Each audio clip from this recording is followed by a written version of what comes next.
All right. I think we're live, guys. How's everybody doing tonight? So tonight we have our little impromptu election night hangout chat. If you have any fingernails left. Yeah, it's a tight race, man. Or at least I got mine from the Halloween costume. I could chew on it, I guess.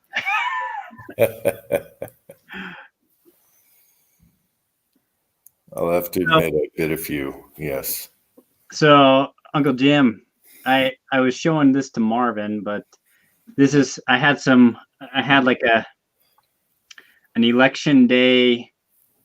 Chico, what's going on, man? Wise. Hey, Chico. So an election day casting session. Nice. I cast these out of, it's almost 100% pure. It's like 50% pure and 50% stained glass window scrap. So it's just like pure with a little bit of Is that your 400 grain? No, so this is a 357 or like a 38 special bullet. Okay. I was about to grab my gun so I could show you what I was going to shoot it in, but isn't it like 190 grains?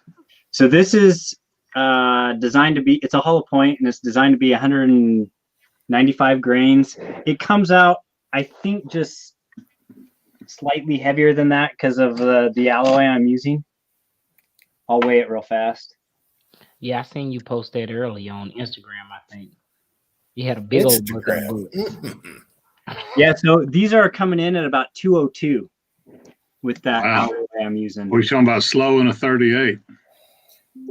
Yeah, well, you want it to be super slow or not super slow. You want it to be super soft so that it could do some form of expansion, in a 38 special. So they're so shiny. Yeah.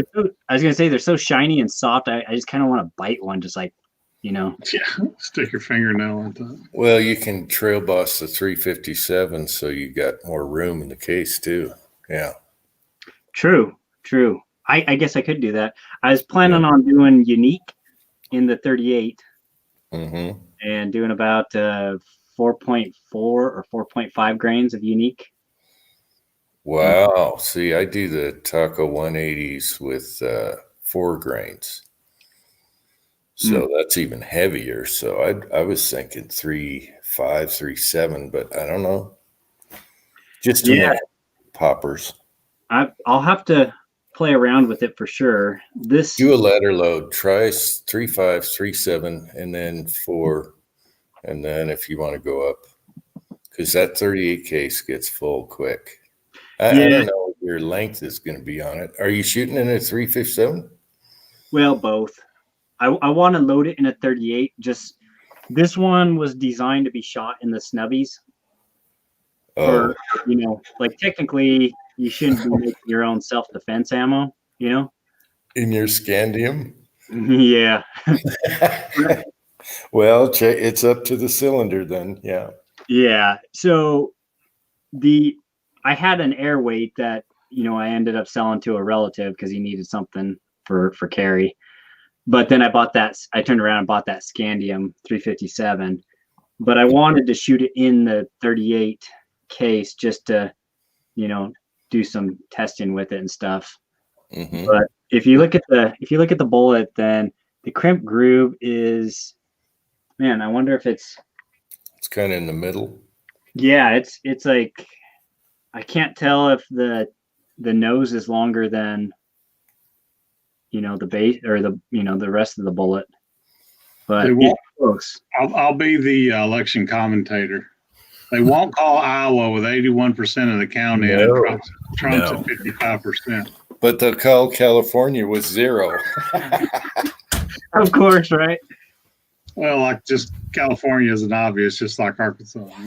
Yeah, they didn't even let him vote on California. Oh, they check off California.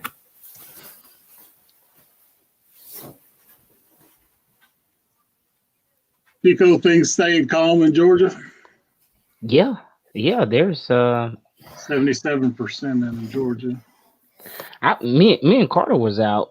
We was out earlier, but We voted today. It took us 10 minutes at the most. So I a was lot of thinking- people, Yeah, I was a lot of thinking people was about gonna you, say Chico. 3 hours. I was like, it didn't take long at all. So, I was thinking about you, Georgia guys. Been watching Georgia close. yeah, it was. I'm looking at it too. The map on here, and I've been seeing it change a little bit, and I'm kind of like, certain stuff. Who'd y'all say? Iowa? Wisconsin, 63% in. It's 51.5 for Trump. That's close. Yeah, Now you know what? I've seen it earlier. Arizona was red. It has changed to blue now. Right. Arizona's not good. A lot of people move there. Maricopa County. Hmm. And Okay, they're so 74%. Oops, sorry. So what do your guys' maps show right now? The score. I guess Well, score. It's a game. It's 227 to 204, but they're not counting the Trump states. They wait till last minute. Yeah. Arizona is bad right now. It was Yeah, that's 53 to changed. 40 Fox News. something. Yeah. Yeah, Arizona's blue now. That's what Kenny was saying. He was all mad. Oh, it's an insult. Dang Californians moved to Arizona and turned it blue. Yeah. Same thing happened in Colorado. Oh, Colorado's 56 to 41. Come on. Yeah. Okay, so Taco, have you tested the amount of powder with unique and the bullet seating in your cylinder? Have I made a dummy round or? Yeah. Estimated the powder charge of the unique to see if you're, I haven't yet. I was gonna throw it in a quick load and just do some tinkering, but Yeah, because when I do the 180 grain NOE mold top crimp groove, so it's seated lower, it's 4 grains is that is a tech driver. So I'm just wondering what your case fill is with that big bullet you got there. yeah. That's a tech driver though. I'm glad you've gotten so much use out of it that you have. That's been awesome. You've done That a is lot. one of my favorites of all time, specially suppressed. Yeah. Rifles, everything. Yeah. Now, do you shoot that in your you shoot it suppressed in your Marlin, right? Do you know? I shoot it in the Marlin, the handy rifle, the Contender, suppressed. Yeah. So your handy rifle, that probably has the slowest twist of all those, right? Yeah, I'm trying to remember what the twist is on that, but the handy rifle twist is good. In 44, which I don't have, that one's really wacky. It's like a weird twist for heavy bullets, so I don't have that barrel anyway. But it's a tech driver in the handy rifle. That thing is just, amazing. Naughty, where are you from in Europe? We've got a viewer, Naughty, We are international. Europe. I forgot the live stream was on. I thought we was on a private chat. He's a naughty, He's from naughty. Amsterdam. He's a naughty boy, a naughty boy. Let me bring that up because they probably been talking and I ain't paid no attention. I love when guys come on from other countries, see what's up, Yeah. Well, and their news over there, I believe, is like super. Like they think everyone hates Trump, but then you look at the rallies that Trump is holding, and they're just massive. Yeah. So many people go to those. Australian news is the best for the elections or pre-elections because they've been through it all and got their rights taken away, and they are so pro-Trump. You watch any Australian news right now? Yeah, it's good. Yeah. And I know that Rune from Norway is all rooting for us. Yeah. Freaking Europe's about to go through another lockdown. I feel sorry. As hard as they got locked down before. Holy cow. Michigan's looking good, 43.5 to 54.3 for Trump. Well, Michigan, man, that governor there, she's horrible. I know. That's Minnesota. Was that Minnesota? I thought that was Michigan. Oh, Michigan, she's the one that shut down hunting and fishing, and She shut down everything. yeah, all city and state parks got closed. And no hunting, no fishing. No, my wife's correcting you guys. She said, no, that's Minnesota governor. No, it's that one might have done it too, but Michigan. She's eavesdropping. Yeah, the Michigan lady, she's bad. But, Carolina, boom, they checked off. Yes. South Carolina, I knew it. That's where Elvis Ammo is. South Carolina? Yeah, I think so. Yeah. I want to see what if maps. I want to see actual maps.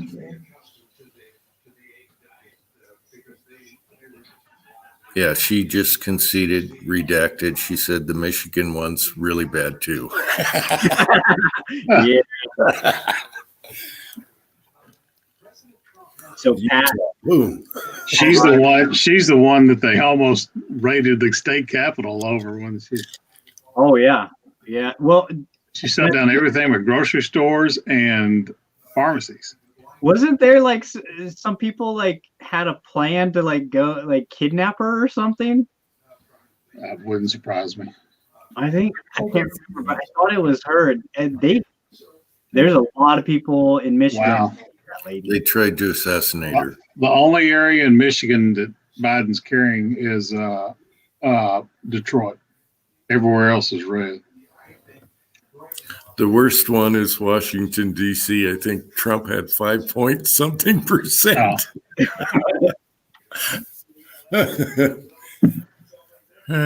Okay, Georgia in the Senate. Good. Okay. Way to go. 94. Why don't they call that? 94% in. Wyoming. North Carolina. Anyway, way to go, Georgia, on that one. And in the House, 72% Republican on the House. Good. Man, You know what?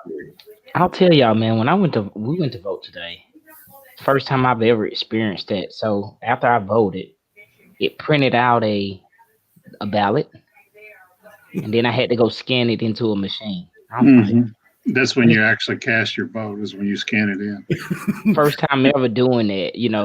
The last election wasn't like that, so I was like, "That's weird, man. I'm just not used to."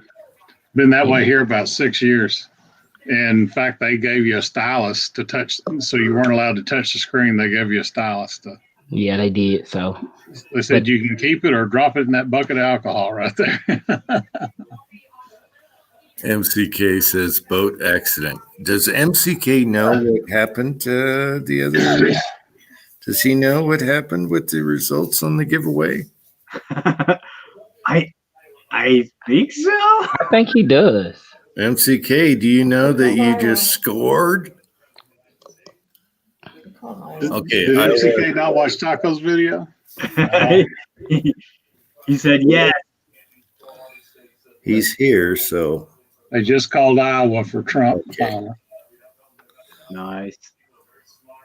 Yeah, they just called him, but man, he looks, just tally up some of these states already. He's just looking bad. They want to drag him around like all the time on the news. They got a big old grin on Biden and a scowl on Trump's face. I know. They always do that. Yeah. Biden the puppet. Uh-huh. But And even worse is camel toe. Oh, man, if she takes I see. Is that a Camel Hebe toe type take burger over. in the side? Shay says from Georgia. Said we know how to vote it here in Georgia. I'd have to agree. In the side chat, James Pollard says, "Hey, what is this? This is our election night hangout." Right. Yeah. Settle the nerves a Yeah, little. we're waiting for Z28 to hop in and put on a show. He floored everybody. It was funny. He was showing that picture of from above and behind. I kept asking Christy, "Is he wearing a bra?" Man, She was like, "It looks like he's wearing a bra." yeah, the skirt was awesome. Wherever you found that skirt, it was awesome.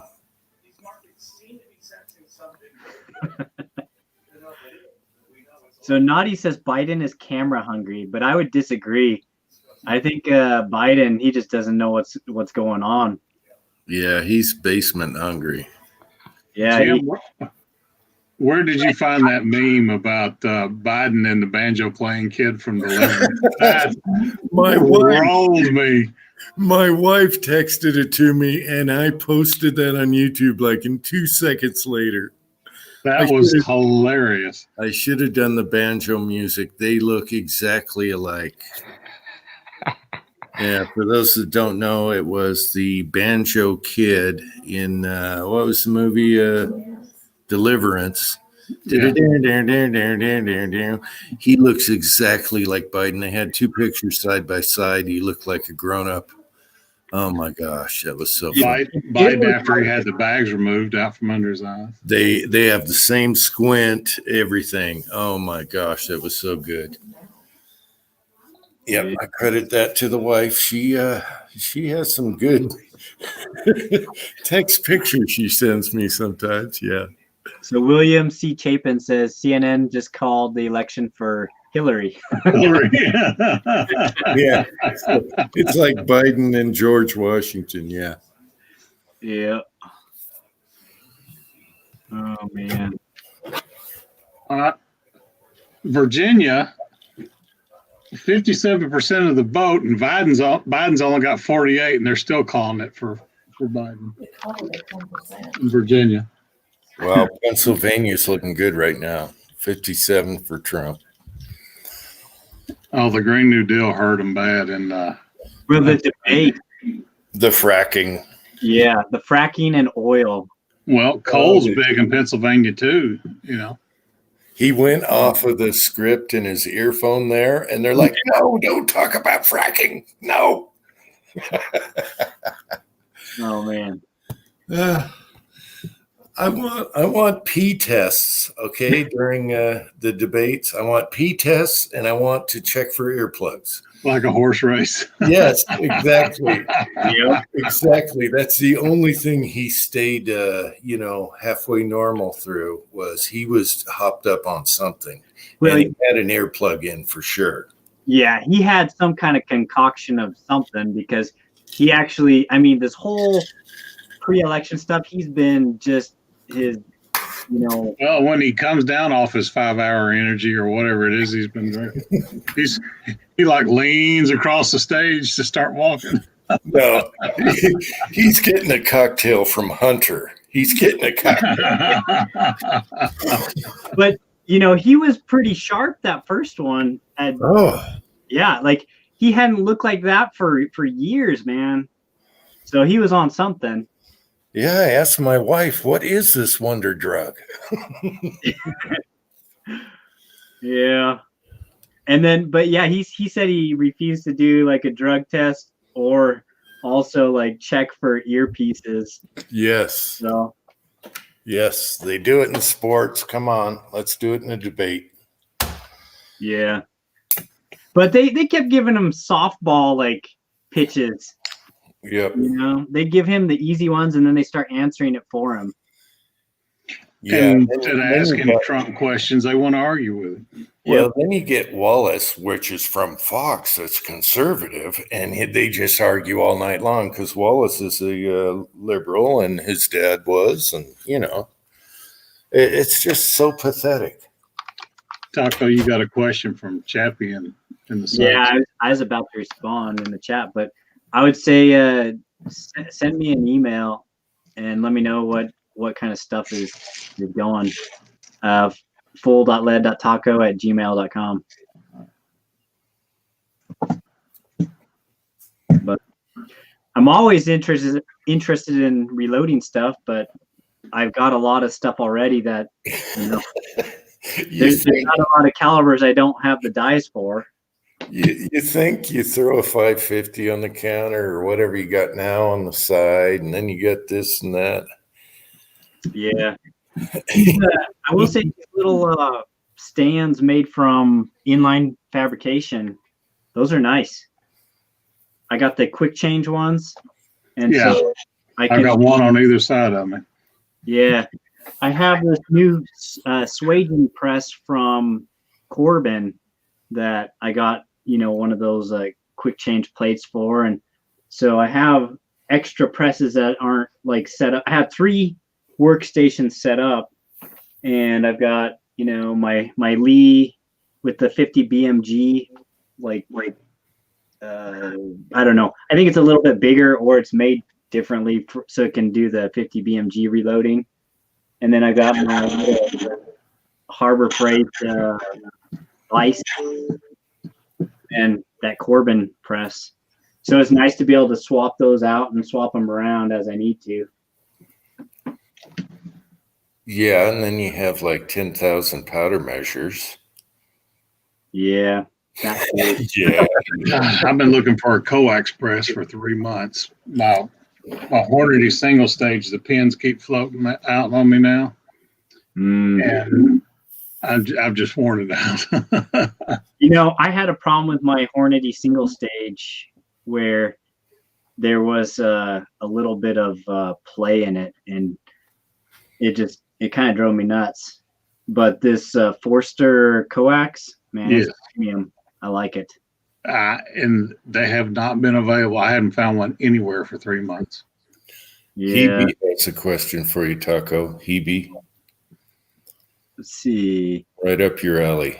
Anyone ever cast 9.3 projectiles for the 9x39? So I've been doing a little bit of playing with that.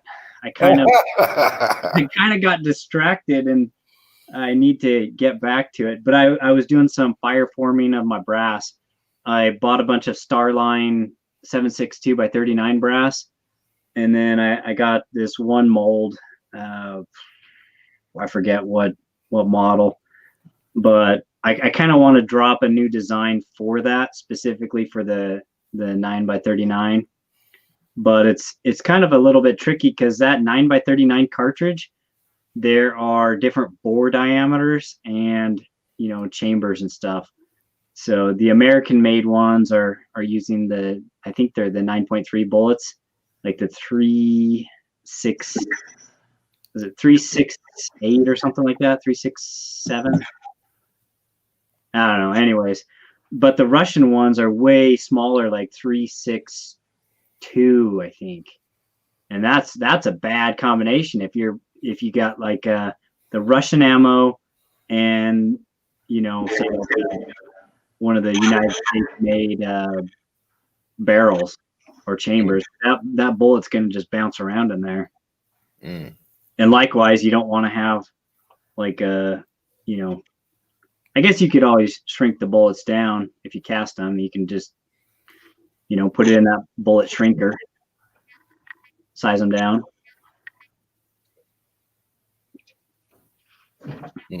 Okay.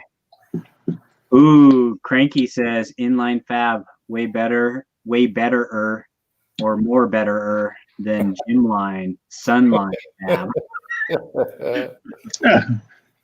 That depends, Cranky, if you want bulky.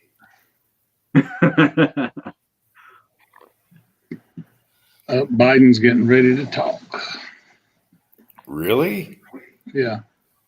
Biden's going to open his mouth? Well, you're watching CBS or something. No, this is on Fox. Oh.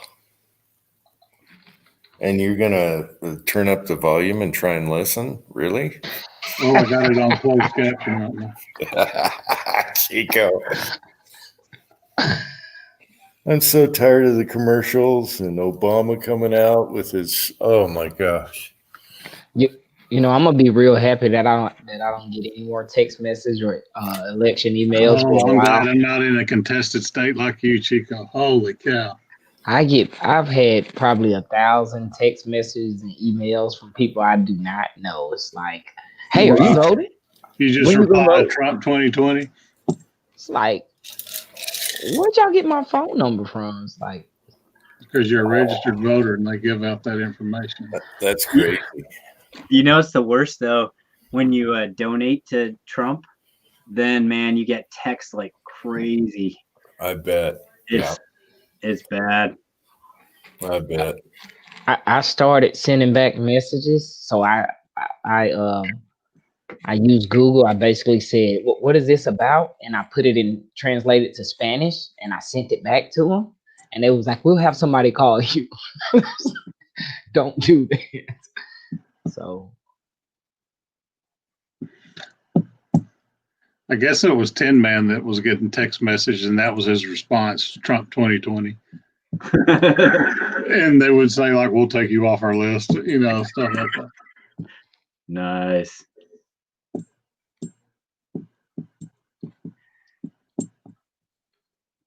So you guys been able to find primers? Chico found some. I did. I looked up, man. I met a guy at a training class, I don't know, a couple months back. And I was at this class and it was a live fire class. So people's like, hey man, what kind of ammo is that? Because they seen it. I had Acme bullets, it was colored, and I was like, it's just powder coated bullets or whatever. I didn't want to say that I was a reloader, but then I ended up telling him I'm a reloader. And the guy was like, man, I got 2,300 primers.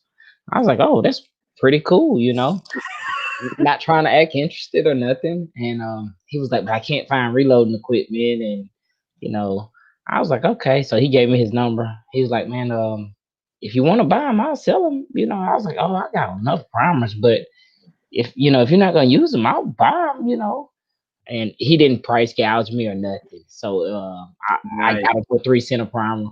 And he was like, they're small pistol primers. So when I met with him, they end up being small magnum primers. I can still use them. It's no problem. Yeah. So people will say you're not supposed to use like, small pistol magnum for like 9mm, but Right. I have used them in 9mm before. For mine, Minnesota for Biden. I just had to reduce the load a little bit. So you want to work up your load from, I guess, starting new with the right primers. Yep. But yeah. So yeah, I wasn't totally out of primers. It's just I like to keep them, keep them in stock. So keep them on hand. And but yeah, for 3 cent a primer, I really couldn't, I couldn't turn it down. And I asked him, I said, I got ammo, other stuff. He was like, I'll sell them to you just what I paid for them. I was like, you the man. Appreciate it. Nice, Chico. Yeah. They're federal blues. So nothing wrong with those. Right. Yeah. I got some of the federal reds. Those are matched, I believe, and I bought those for like a couple months back too. So what was funny about the primer stuff is that I stopped by Sportsman's Warehouse because they're kind of by NOE, and I always if I'm at NOE, I'll just swing by and go check for primers and powder just to see.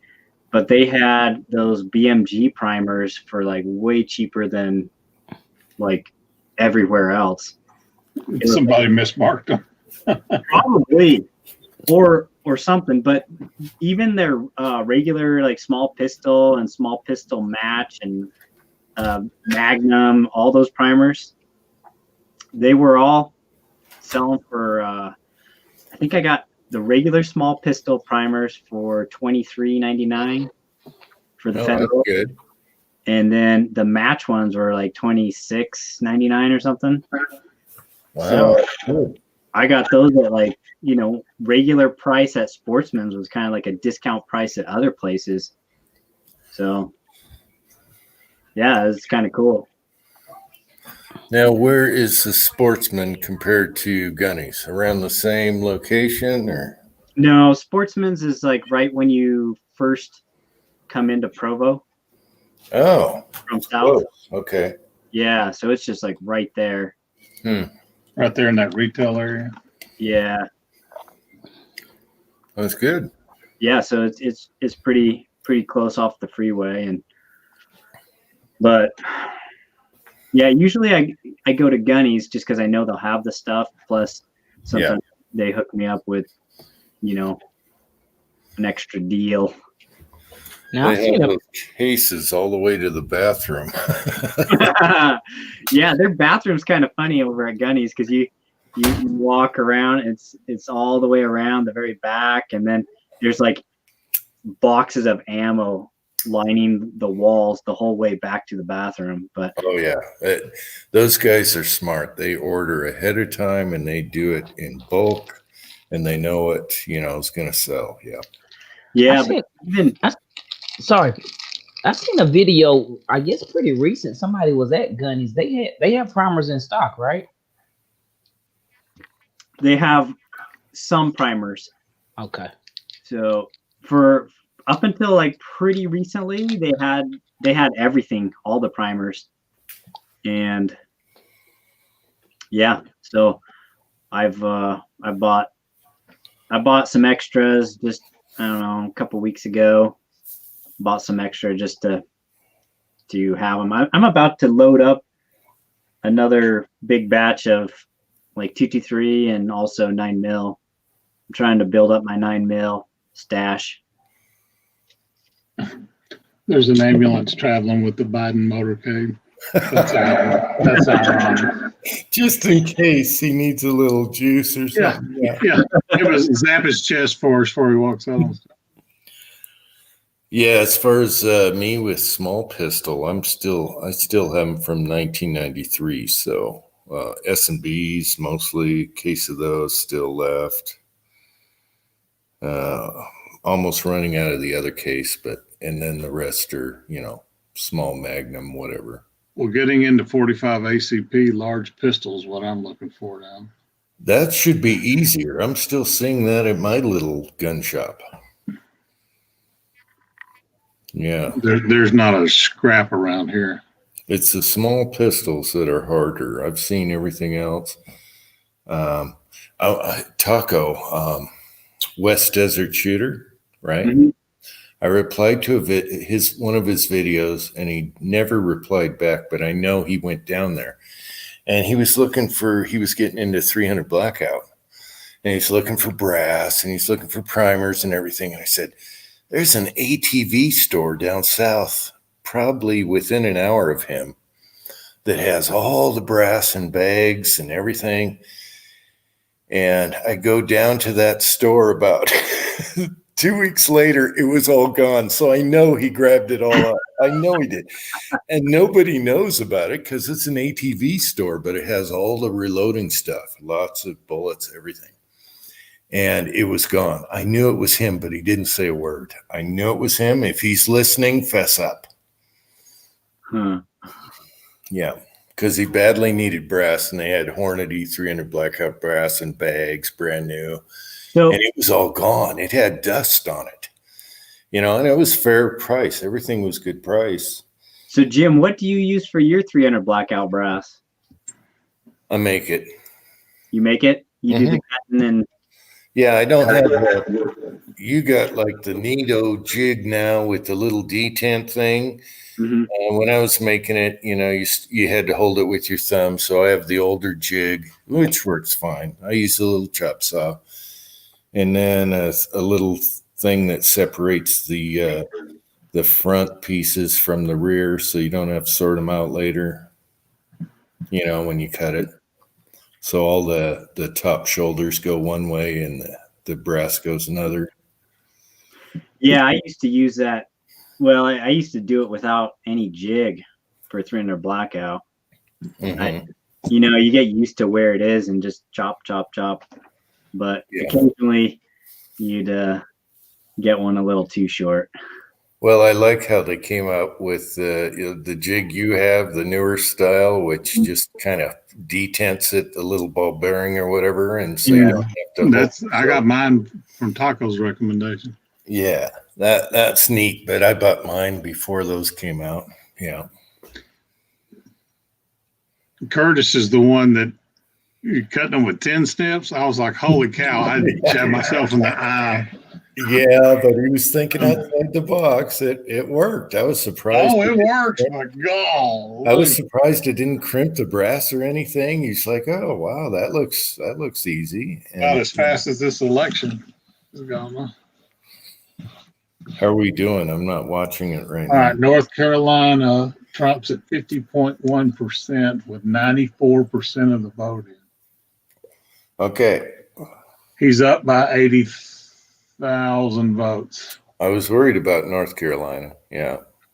So they got 6% to go. What's 6% of 5 million? They still won't put a check mark next to it.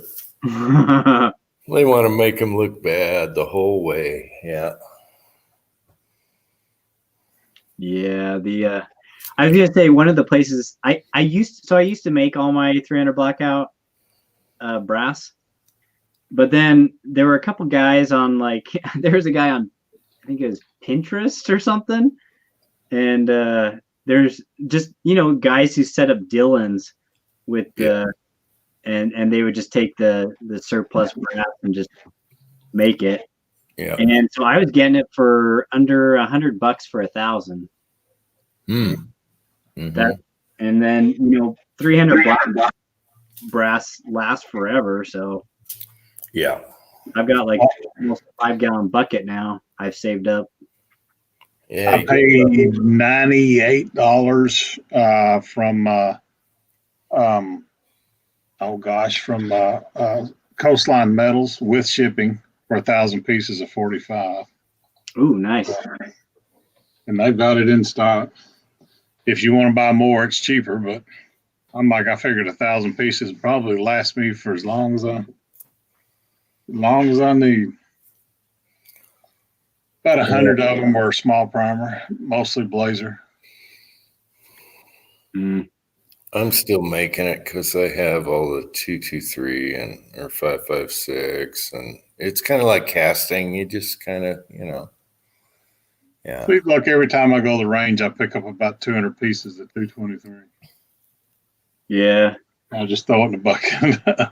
It seems like I always get 223 as well as like 9mm. Like I've never bought brass for those, and it just keeps my pile of 223 and 9mm just keeps getting bigger and bigger. Hey, baby, Twine joined us in the side. Hey, Twisted Twine. Hey, welcome. Hey, Twine. She keeps me straight. So Hebe was saying that he's got 300 blackout brass that's on 7 firings, subsonic, and still works well. And that's kind of what I found is like, especially with those bunny fart loads I do. Oh yeah. Just yeah, you're looking at 9 or 10. If you or kneel it, or if more. you kneel, then if you're kneeling the necks, you can get a lot out of them. yeah. Yeah, I'm able to anneal them on that Annealese machine, but I can only do about 200 at a time because then my roller wheels start getting too hot. start scorching the edge of them. Yeah, because those 300 blackouts they're kind of a process. Like on my little Gerard power trimmer, since it's so short, I have to hold on to the case, just by the, just like that. And then my fingertips get sore after a while. I use a lead trimmer deal like Jim with a golf ball. That's the way to do it. Yeah, but Taco, I want to say, you poor baby with your excellent little trimmer there, and you're complaining about your fingers. That's like the best trimmer ever I've seen. Yeah, it is pretty nice. But just that 300 blackout case is so short. It doesn't get... No, I don't feel sorry for you one bit. But I found a way around it. It's called the Sun. Right. Smaller fingers. Yep. Well, and it's kind of cool because he's is he 12? Yeah, he's almost 13, but he's actually starting to reload with me, which is nice because I can just hand him a pile of brass and say, okay. Your 12-year-old brass feeder. Yeah. Well, yeah, he is my brass feeder the other day, but I'll give him a pile of brass and say, hey, do you want to trim or do you want to size? And he'll just pick a job, and then he's a little bit slower than me, but he's still faster than nothing. Than somebody, than you not doing it. Yeah. So anyways, it's been nice because when my fingers get a little sore, then I'll just have him start trimming and I do the sizing, and we swap back and forth.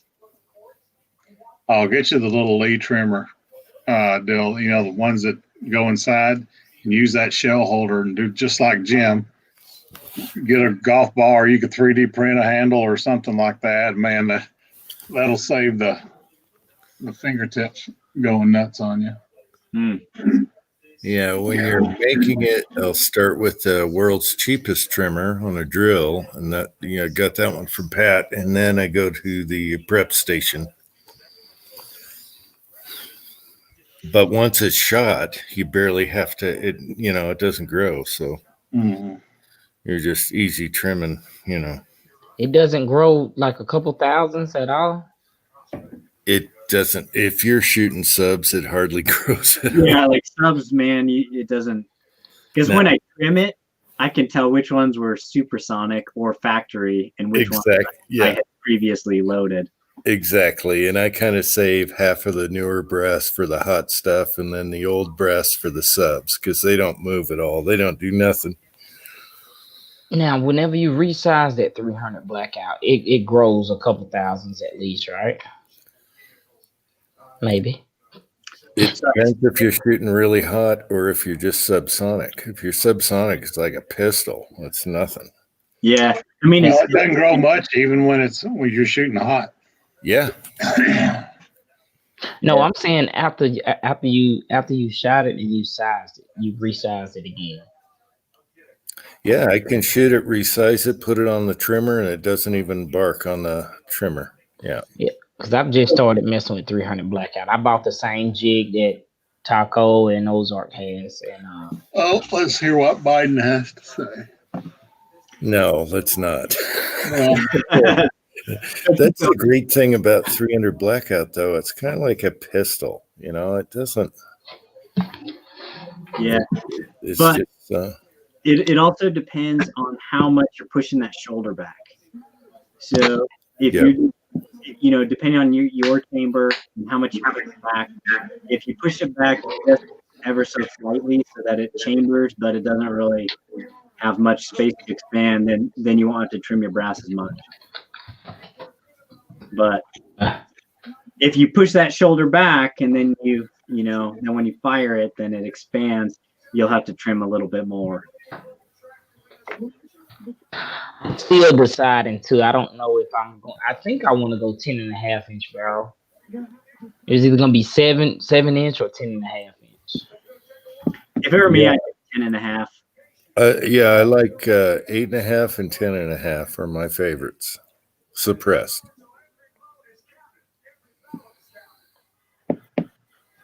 All right, side chat. AR Gun 1776 says, "What's up, everybody?" Well, obviously the election. That's why we're all up, right? Good to see you, 1776. I've seen him on some live chats. Mm-hmm. Yep. He's in our Georgia chat a lot. Yep. He's been on mine too. Yep. He's a Georgia guy. Georgia boy. Is he? Yeah. Georgia. Oh, okay. Georgia boy. Where is Georgia boy? Georgia boy's Probably sweet. in bed. Georgia boy's a good dude, man. I gotta get to meet him one day. Yeah, he's a great dude. Yep. I still got a lot of his bullets. I got to turn down Biden's speech here. Sorry. He cast them hard. I usually cast my bullets a little hard on the harder side, just because my alloys are, that hard alloy I have is the printing press stuff. Uh-huh. It's got some foundry type in there and monotype, so it's a mix of linotype, foundry type, and monotype, and it's really, really hard, brittle stuff. And so when I water it down with like the stained glass window or the dead soft, it still comes out pretty hard. I was surprised you mentioned what was it, the last video or the one before, that it had tin in it, the stained glass stuff. Stained glass does, yeah. Yeah, that's good. Yeah, they want it to flow real easy as soon as they melt it. Yeah, that's good. Yeah, so when I get that stuff, then like that bullet I was showing earlier, it's like all nice and shiny because it's got. You got to do a close up. Hit your thing so you're close up. Hit my thing. Yeah, so you're magnified. I'm kind of a noob at this. The live. Okay, see your picture there. Click on your in the bottom lower left corner. Yeah, enlarge yourself. Solo layout, is that the one? Mm-hmm. Oh, hey guys. There we go. I don't know if I can get the. Is that kind of a Keith style? Oh, that looks like a big taco. That looks yeah. And then it's got that hollow point right there. It looks like elongated taco bullet. You got an expansion the groove looks a in little there. bigger than the other one. Though, Jim. Yeah, you got one crimp groove, but it looks like a long taco. Chico has a taco bullet also, the 180. Jim sent me some of those bullets to try, and Taco, he may remember when I won the Full.Lead.Taco guys podcast. He was like, yeah. I end up getting that mode, so it's a nice bullet mode, and I like the bullet. Heck yeah, it is. Jim said, "Seat it to the top groove." He told me to load, and it was a tack crowd. Yeah, that's awesome when you get a bullet mold and you have a guy who's like put time into it, and he's like, hey, just do this and it'll work. I did the shootout on Taco Hill. Only 1/10 of a grain difference between Georgia Boy and PC Bullet Empire, and they both shot the same groups. Yeah, that thing is a tech driver, 4 grains unique on a taco top crimp groove. Yep. Yeah. So Hebe says, I got 7.5, 10.5 AR-15s and a 16-inch bolt action. Get yourself a bolt action 300 blackout suppressed. You won't regret it. I second that on the if you have a 300 blackout and you have a suppressor, you gotta get either a bolt gun or a break action. Yeah, I'm jealous that you have a contender, or no, you have the which one? The CVA. CVA. Yeah, you have a little pistol. So yeah, I don't have a contender with that barrel on it yet, but I use the Ruger American Ranch, and so does Ozark, and that's great. Yeah. Yeah. So my coworker kept pestering me to buy that CVA pistol. Mm-hmm. And so I sold it to him for exactly what I paid for it. Mm. And then I got that one match grade machine Encore barrel. Yeah. So I kind of replaced it with the same thing. My son told me that was his favorite gun of all my guns. 300 blackout break action pistol. Yep. And then when I told him I sold it, then he looked at me funny. Like, what? Like, don't worry. I got something that's. You saw his heartbreak right there in front of you, didn't you? Yeah, the only problem with the CVA is you can't change barrels on it, on the 300 blackout one. Where the contender, you can put anything you want on it. You can swap over to 357, 44 mag, whatever. Yeah. Yeah, those break actions though, man, they are like so quiet because it might be an odd thing to say, but I went to the Gunnies and I'd like take all of their bolt action 300 blackouts I'd cock it and I'd dry fire it with my ear up to the action to see how loud it was. And the Ruger was the loudest as far as just the hammer hitting and stuff. But those encores, contenders, those are pretty quiet. They're not too bad. But the break actions too, you can do the weirdest bullets in them. Yes.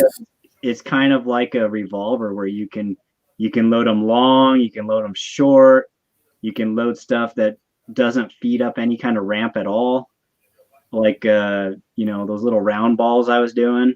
And did you guys see the little Lego head ones? Yeah. Yeah. I think that bullet was designed for the 32 or A pellet gun. 7. Yeah. Little semi-wad cutter, but it looks like a Lego head. And so I powder coated them yellow, and then they really looked like a Lego head. But I let my kids draw faces on them and stuff. And yeah, you did Legos and peas. Yeah. And those I guess you could single feed those in a bolt action, and just throw it in and then close the bolt. But the break actions, it's quick and easy, Yeah, and they seem to have bigger throats, so like you said, you can get away with longer bullets and everything in them. Yeah. Turtles don't care how loud the action is. So I was gonna say though, the Ruger, my buddy Evan, he bought the Ruger American ranch rifle that in 300 blackout that takes the AR mags. Yeah. And his had a little bit tighter throat or shorter throat, tighter chamber. And so some of the ones that I had loaded for my break actions, you had to kind of push on that. Yes, I have to neck trim some of the thicker brass. Yeah. In that Ruger American, it has a tight tolerance. So if you've got a what do you call Sheridan engineering gauge, it's that tight in that Ruger American. Yeah, but it shoots really good. Mm-hmm. Oh yeah. Yeah. Now I want to ask you about your buddy, because you guys were shooting the Marlin 357. He goes, "Oh, this one has rifling in the barrel. Did he buy one?" Yeah. Did he buy one that didn't have rifling in it during the Remington thing? No, but we had heard stories about it. Okay. But there were some pretty bad ones at the little Remlins, Oh yeah, yeah. I the 1895 and 4570. I was looking at one of those. Got one. Huge tooling marks in the action. And, and then the the screw at the end that holds the magazine tube onto it, the barrel. Mm-hmm. That had been screwed in too tight, and so it was squashed on the bottom. So yeah. Mine has the barrel that's out of time by about 5 degrees. So I put a red dot on it. It's a tack driver now. Yeah, it was going to be like $280 to get the timing fixed because they got to pull it apart and machine it and. Oh yeah, they got to cut the shoulder. Yeah. Oh yeah, so I was like, I'll put a red dot on it, and now you hit something with it. It seems like once they switched from Marlin to Remington, they just threw a bunch of monkeys at it, and they didn't know what they were doing. Remington, man, they have been it's run by. It seems like it's run by a bunch of monkeys. I'm really looking. Now they're under investigation because of this bankruptcy sale, so it'll be interesting to see. I'm looking forward to Ruger Marlin lever actions. Hopefully Ruger will have some input on it. I doubt it. Maybe they'll just let them do their thing, but I wish Ruger would get involved with their castings, especially the carrier, so they make it harder, and some other things. And then you wait like 2 years before you buy one, because Ruger always has problems when they first make something. And then after 2 years, they're going to have an awesome lever action, because I always wanted Ruger to make a lever action. Yeah. Yeah, a modern, I got the license now. well, they made lever actions, but in 1894 style. Yeah. And hopefully they can pull it off. Their castings are the best. If you got to cast and not forge, Ruger does make good castings, all the way to golf clubs. So I know they can make a good carrier. I can show you. I have footage and pictures of my carrier, which was soft, which I fixed. Me and my son fixed that. But now you'll never have an issue with it ever. Oh, but did you heat it up? I know that Ruger's castings can solve that problem. They did put an improved carrier in it, or a lifter carrier, whatever you want to call it, in their 357 model, which Taco and I both have. But it could have been harder at the bottom where the snail cam hits it when you rack real fast. I was going to say Ruger, they used to make that, it was the lever action that was basically a lever action 1022. Mm-hmm. I've kind of wanted to get one of those, but not for the price that they go for. You're not the only one. That's the thing I look for in pawn shops still to this day. Yeah. The barrel is a little bit cut different as far as the 1022 barrel, but you can modify it if you wanted to swap barrels. Mm-hmm. You know how our 1022 barrel comes off. So I've been looking for one forever, and they're hard to find. I did pass up a 22 Magnum when I worked in the gun store, and I thought, it's Magnum.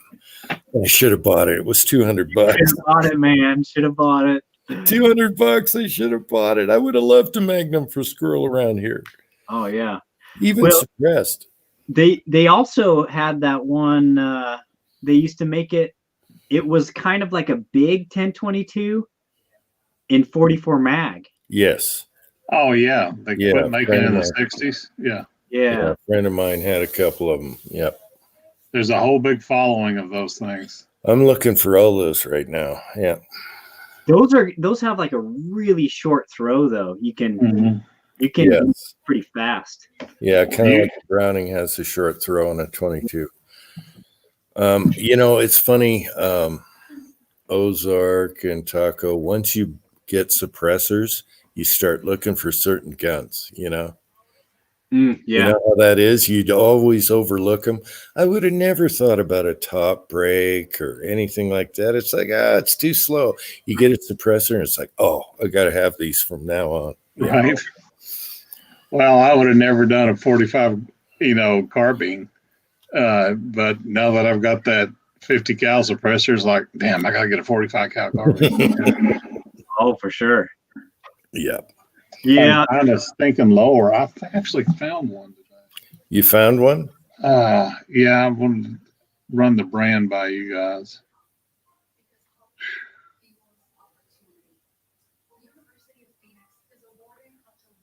So Chico, what suppressor do you have? I got the silencer code switchback. Is that the one that has two different lengths, or like you can adjust the length? Yeah, it's modular. I think it's about 3 different mirrors. It's a Spartan. Spartan. $269 strip lower. I'd hold out for the Foxtrot with the bolt hold open the way they got. Yeah. Yeah. So the Spartan, I think I built one off of that, and then I ended up selling it because. Not because of functionality or anything, but just I wanted to get a different one. Yeah, if you hold out, the Foxtrot are like $169 regular price with a great bolt hold open. They call it strip, but it comes with the buffer and buffer tube and spring and the A2 grip. So basically, all you got to do is put the fire control group in. Yeah, I'd still hold out. I really like the pivoting Foxtrot lowers. And Taco, you know how I had the problem with the 45 jamming? Yeah. They changed the bolt on it, and it's like feeds everything, the toughest cast bullets and everything. You know, the truncated cones. Did they take off that little nubby part on the bottom? They nubbed that, but they also changed some dimensions around the extractor. All the things I did to mine and butchered it. Uh-huh. And then I find out they went and did the same thing anyway. And I couldn't get mine to work perfectly. And then they sent me this, and it fed everything that I had problems with. So that's the RCBS 205 bullet, the Lee 200, all these truncated cones that can be a little glitchy feeding up a ramp or whatever. They all feed beautiful now. I'm so happy. I was so pissed. I had videos saying Foxtrot piece of crap, you know, and I posted them and everything. They were running for a long time, and then I talked to him about it, and he's like, "Oh no, we got some of these sent back," and then we were like, "What's up?" And they're in Idaho, and they had what's the one you have, Ozark, the 308, the POF. POF. Patriot Ordnance Factory. Yeah, they had, I think it was POF. They were having them make the bolts for them, and they didn't heat treat them the way they Foxtrot wanted them, and so they're like, we got this cluster in all of a sudden, and then they changed their bolts, and they because they were still doing their 9s, and so they were backlogged and farmed 45 bolts out, and they start doing them in house, and they are awesome now. They are awesome. I'm so happy because I wanted to chuck that thing. I was going to throw that off a cliff. So now it's all good. Just the bolt. It was just the bolt. Yeah. I know it's crazy, man. I was at one of my LGSs, and the guy came out. The guy who works there, he came out with a PCC carbine, and I was like, "That's nice. What is it?" He was like, "I never heard of it. FN products." I said, "Foxtrot, Mike." He was like, "Yeah. How you know?" I said, "Those are hot right now, man. Those are good little pistols, or carbines or whatever." He was like, "I like it," but he was, I guess the guy had it transferred from there. I mean, he purchased it and had it sent to that FFL, but it did not have the side charging handle. Yes, they have some with the rear. They sell complete. So you can get them, you can actually get the whole guns cheaper or the whole uppers cheaper with the rear. And I like them because they're value price, but they use all good stuff. So everything is, nitrite and good steel. Unless Lincoln, how are you?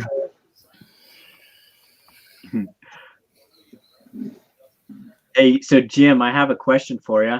Well, I guess for the panel, right? So Chico, you don't have a 30 cal suppressor yet, right? Not yet. Not yet. And Ozark, you do though, right? Yes. Okay. So if you had to buy a brand new suppressor right now, a 30 cal, what would you buy?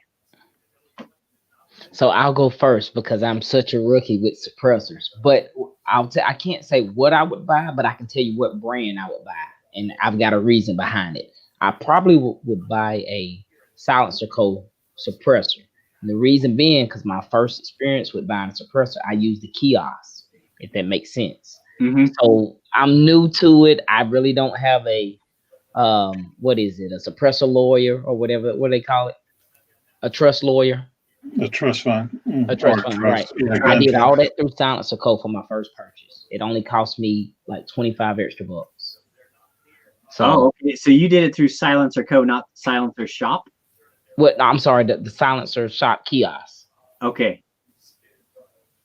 So yeah, there's Silencer Shop and there's Silencer Co.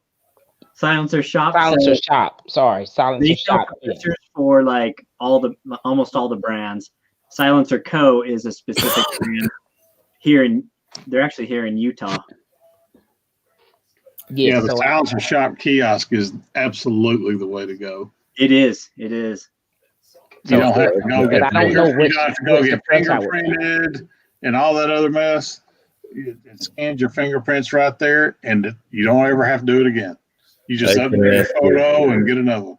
I can answer your question, Tucker, real quick. I Yeah. do not have a clue on modern suppressors. I got the old SDN6, which you have. That was the hottest thing at the time, and that's where I stopped because you couldn't do family trusts anymore without fingerprints and all that. So that's when I stopped buying suppressors. I have no clue what the best is nowadays. Everything's modular and nice and so much better and lighter. I have no clue. It'd take me a couple months to look for a new one. Yeah. Probably buy the Omega and a 30 cal. I've got the SIG quick disconnect, and that's just the QD quick disconnect is just an added expense that you don't need. No, I would go screw on from now Right. on Yeah. because you're buying damn flash hiders for every gun. That's ridiculous. $80 a shot. You Yep. betcha. I don't care about screwing it on, taking my time. It's cheaper. Okay, so I'll throw this out there. I'm similar to Uncle Jim because I bought pretty much all my suppressors before the Obama changes, but then I hadn't bought like very many after that.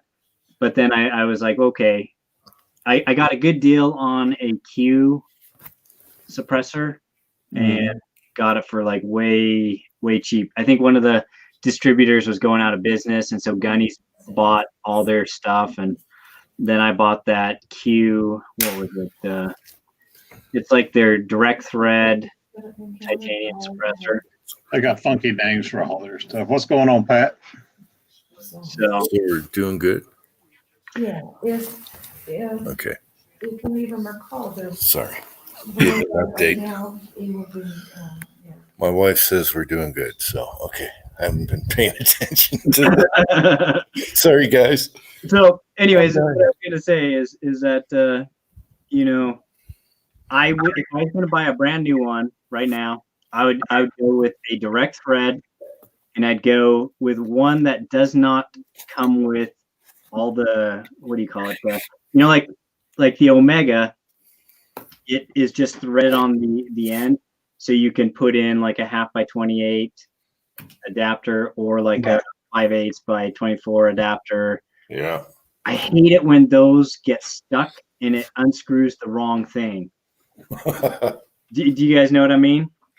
So you'll thread it on, the suppressor on, and then as you try and unscrew the suppressor, then the thread adapter stays on your barrel. And then it comes off. Yeah. Yes. That drives me crazy. And I know they have like the tools that you can use to help get that thread adapter off, but sometimes you want to have, say, like a hand guard or something that goes over your suppressor, or at least Yes. the blend, Yeah. and so that you get that suppressor. And it gets stuck in there. Yeah. And it gets stuck. And so Yeah. So that's why I would say I'd go with something that was just 5/8 by 24 thread, direct thread, and a titanium suppressor, and fully welded, not modular, not anything like that. That's what I would get. And there's a couple different companies that make them. That 25% more for that titanium's a tough bite sometimes. The problem with cans is they evolve so much that every time you buy one, a year later you go, damn it. Well, yeah. That Omega's been around for a while now. It's proven itself. It is. Yeah. It's not a heavy can. And then you got the low blowback cans, and then you have, ones where you can change the fronts on them for different things. And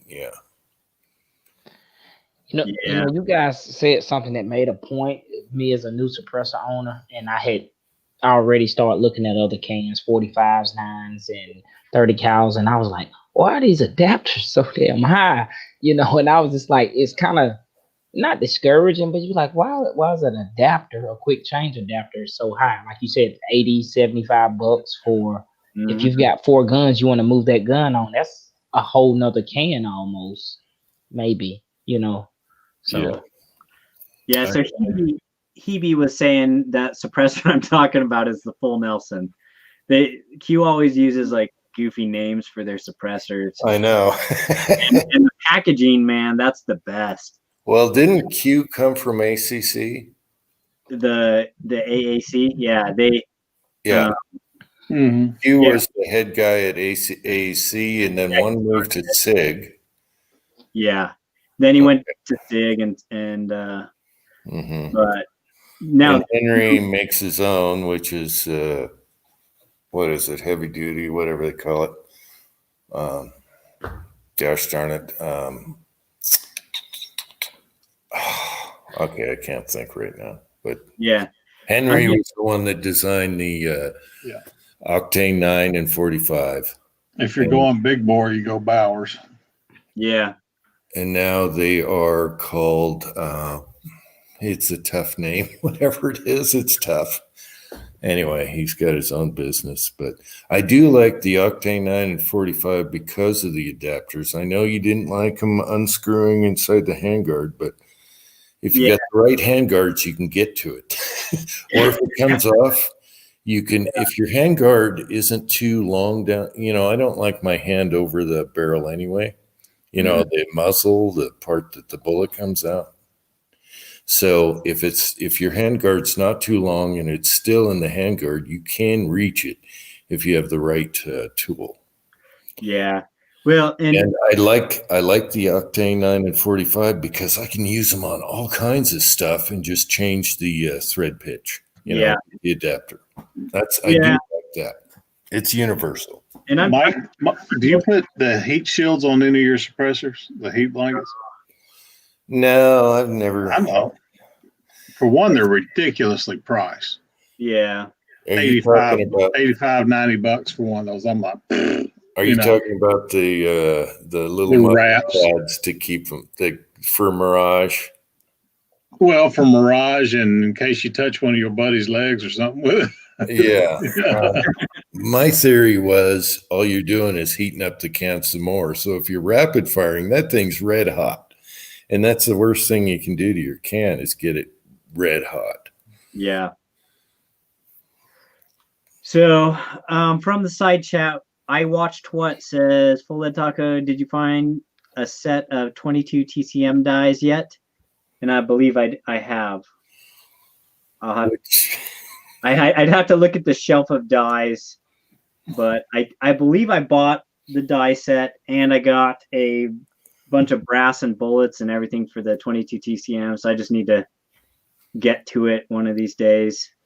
And then the other thing I was going to say is, okay, so Hebe says you want the Dead Air Sandman titanium, then Taco, it's 5/8 by 24 direct thread. So that's one. The Dead Air silencers they've gotten good reviews and they look good. But I will tell you that I have this one Liberty suppressors silencer. And it's long. It's like 11 inches long and it's titanium and it's got these weird square cut baffle holes. Yeah. That's my quietest suppressor. And he's a good guy. We He's both in Georgia too. TL. We both have the TL suppressor. And he's a great guy. I mean, he started off small and they just kept tweaking until they came up with something. Usually their cans are heavy or long.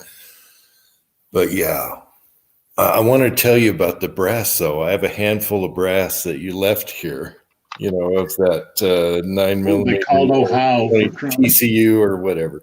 I claimed it and I have it, so I'm saving it for you there. Yeah. Scotsman pulled Ohio for Trump. They just called it. They waited till it got to 94% before they would call it. Yeah, my wife's saying these little add-up states might come out right. I don't know. Yeah. So your guys' maps say 213 to 237, but they haven't updated it since Ohio. No, don't go by that. Yeah. Mine said 223 to 212. Just look at the stats on each state and try and figure it out. My wife's got it all figured out already. She said it's looking pretty good. It's close. Yeah. So the other thing I was going to say, along the lines that you were talking about, Jim, with your handgun suppressors, like the Octane 45 and Octane 9, I Yeah. have an Octane 45 and I use it a ton. And Yes. I do appreciate the ability to change the Adapter. different Yes. adapters and stuff. But And cleaning it. You can throw it in a wet tumbler if you want with Yeah. stainless steel pins. Just the baffles, not the body. Another one that I do like is the hybrid 46 Yeah. by Silencer Co. I actually have two of those. I have one of them set up with the ASR mount for like the quick attach stuff. Yeah. And then the other one is just set up direct thread with the 5/8 by 24. And I'll throw that on my 4570s and stuff. Now you're closer to them. They went downhill as far as employees and service. They used to be really top notch. Yeah. So what's the scoop on that? So I have only had to use their service once. And it's actually funny because if you go to their building, it's like this unmarked warehouse looking building. Yes. You would think that it was like a government NSA building or something. Yes. And you walk in the door and there's like no person there to greet you. It's like a iPad that you have to like, the iPad welcomes you and you like say what you need, and then someone comes through these doors and helps you. But yeah, it's weird. But when I did go, I went and I took the Saker 556 suppressor that had that. What was that mount that really sucked? Yeah. Yeah, I know what you're talking about, but it pretty much got stuck on my muzzle device. Yeah. And so I was like, man, this doesn't work good. Is there any way I can swap it with like an ASR mount or something? And he's like, yeah, hang on. He walked out. He walked back, handed me my suppressor, and it had the ASR mount. So they just swapped that for free. Oh, that's sweet. Yeah, I mean, you can't. That was, even though it's like really weird walking into this building and there wasn't a kind old lady sitting behind a desk smiling and saying welcome. Yeah. But okay, my only experience with them was a year or two ago when I shot a 45 through my 9 suppressor. And I still have the bullet on my reloading bench wall, which was swaged down to 9mm. Luckily, yeah.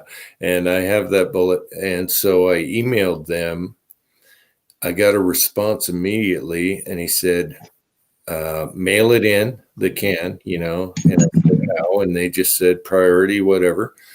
And I got it back. If it wasn't for the weekend, I'd have it back in 3 days, 4 days. I got it back in like 4 days and brand new guts. And really, I only ruined the front baffle. That sized the 45 down to 9. And then the rest still look good, but they upgraded my end cap and everything. Wow. But I heard they've been having problems. I don't know what it's like now, but that was great service. They give you a one-time anything stupid warranty.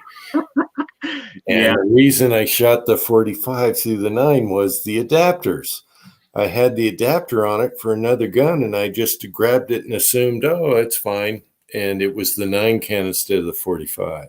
Yeah. And I shot 3 rounds through it before I realized what was going on. It wasn't grouping too well. Yeah. Yeah. Now, Jim, how was the sound suppression? Was it normal? Yeah, I didn't notice it. I shot. Except it sounded like a can full of gravel. What is all that rattling around in there? Nope, the gun cycled. Everything worked. It just swaged the bullet down to 9mm. That's impressive. Yeah. That's how good those baffles are. And That's Jim's leader in the wall of shame over there. So yes, I have It's that the on. cake. I put a wooden plaque on it too. But that shows you how good the designer was, who's now another business. Yeah. I know Taco was talking about Q's cans. I almost purchased that Q Erector. And like, I know you said they had funny names for all the cans. And I was like, I don't know if I want to purchase that. But it was a light can. I went to Moss down here after range day, I think last year, and I was like, look, I got to get a can, man. My son wants to shoot. He don't like that pop. And that was a pretty sweet can. It was a modular can, so that I think that's what I was looking for. First time can owner, you know what I mean? But it was so long, and the name Q Erector is like. I know they have the names. Okay, Hebe's asking a question. The guy who owns Dead Air, he actually came from Silencer Co. His name was Papas. Yeah, Mike Pappas. Yeah, and him and his sidekick did their own business. And then my favorite designer who did the Octanes and SWR cans, my 9 cans actually SWR, and they merged with Silencer Co. They branched off to their own company. So they saw the writing on the wall with Silencer Co. and said, I'm out of here. So both Papas and I'm so bad at names. My favorite guy who designed the Octane, he also made his own company. So that's how they branched off. Yeah, I was gonna say that's. I haven't heard a whole lot of stuff from Silencer Co. lately, and I haven't bought any of their stuff. No. As far as the Q stuff, what's interesting is Q was the company that got picked on by the ATF. Yes. With their arm brace. Mm-hmm. right. And now everyone doesn't know. No one knows what's going to happen with arm brace stuff. At least the ones that are retractable. Yeah. Yeah. So Retractable, it's like rechargeable.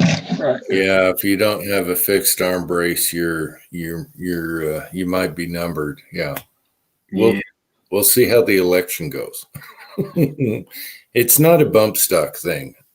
So I know Trump's boys like Silencer Co. and different things. So Well, they're a New York company. Well, Jim, you just said a fixed arm brace, and now I'll tell you, like, I've got 2 arm braces. Maybe unless I go on a trip somewhere, like on the lake or something. pistol Right? brace. Yeah, pistol braced. You Yeah. used to have a bunch of them, right? Right. But one of them is the very first design. It's fixed all day, and one of them is like the SB4. So that is not fixed, so to speak. Is that what you're? It's the one that's got the little brace like this that they're bitching and moaning about. Yeah, I think Q's look a little different. That came on their Honey Badger.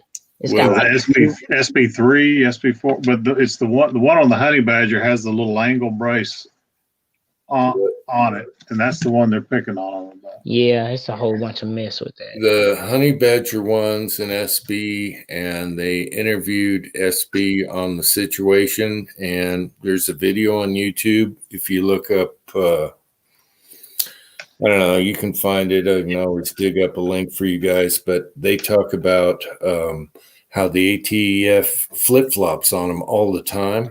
Yes. So they get something in stone, and then all of a sudden they change, and that is the problem. And they said, you better watch this next election because it can change. If it doesn't, Trump has already did an executive order on the ATF switching around like that. And so you better vote for Trump. And that's from the owner of SB Braces. Was it Coleon Noir who did that video?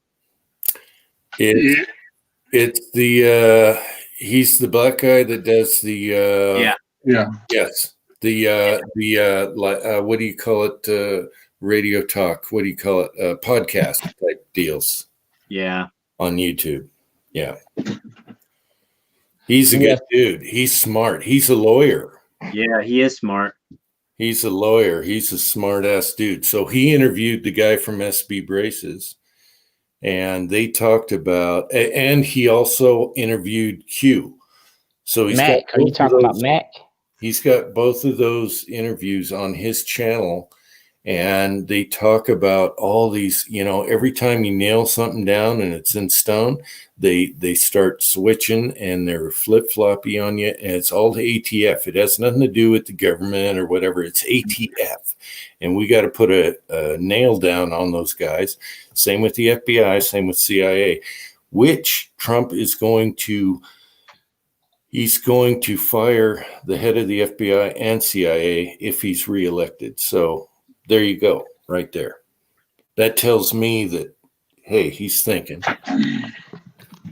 So it's this adapter you don't like? Well, I like that one because it's my big one,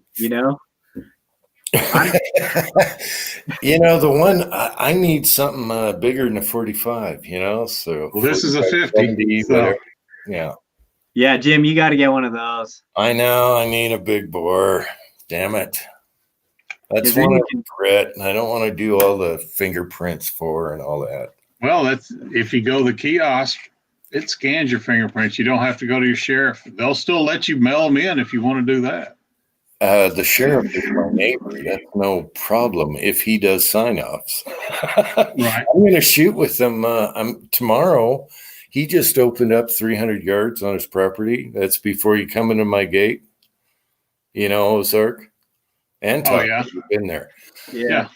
I'm shooting with him tomorrow, 300 yards. He just opened up at 300 yards. So, Oh, yeah, sweet. if he does sign-offs, believe me, there's no problem. As a matter of fact, Taco, he wants to put up 1,000-yard, 2-foot steel plate on my property so it can shoot 1,000 yards from his house to my yard. So, yeah, we're okay.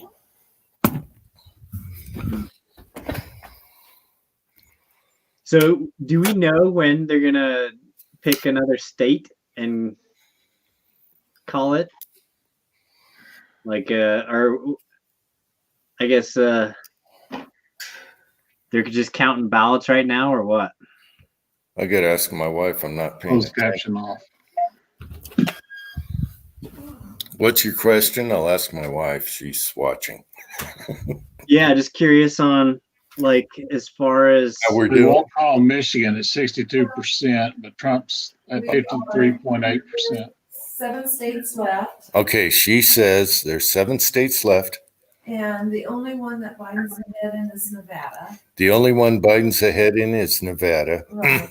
And so Georgia, if 88% has reported, Trump has 52%, Biden has 47. Okay, he's leading Georgia. Michigan, 16 votes, 62 reported in. Biden has 44.6. Trump has 53.8. Okay, can you guys hear that? yeah. Carolina, I'll get closer. North Carolina, 15 electoral votes, 94% reported, 50% to Trump, 48.7 for Okay. Biden. North Carolina. North Carolina's the closest one, yeah. Yeah, but Pennsylvania, it's looking good. Pennsylvania, 64% reporting. That's the tough one. Trump is Mail ahead, in. 56.7 to 42.1. But He has almost 700,000 more votes. yeah, than but they got the Biden. damn Yeah, but all the damn mail-ins. 3 days. Yeah, Well- 3-day mail-in thing. Yeah, but he's It's going to come down to Pennsylvania. Wisconsin. Texas is 52 to 46. He already got it. All right. It's called because it's red. Wisconsin is Uh, 51 to 47.2. Right. So it's 100,000 votes, and it's 86 reported in. Okay, so it's a squeaker, but it's looking okay. And Nevada is the only one that's in. I'm disappointed with Nevada. It's all those Californias. Yeah. Okay, Well- only 50% in Nevada was reported in, but all those Californians that moved in are screwing up that state. Did you guys hear about the Pennsylvania, was it the Attorney General?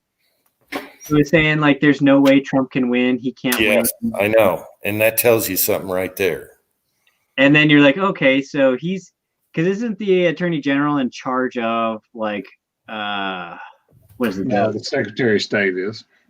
the voting or like the Yeah, Secretary of State. huh.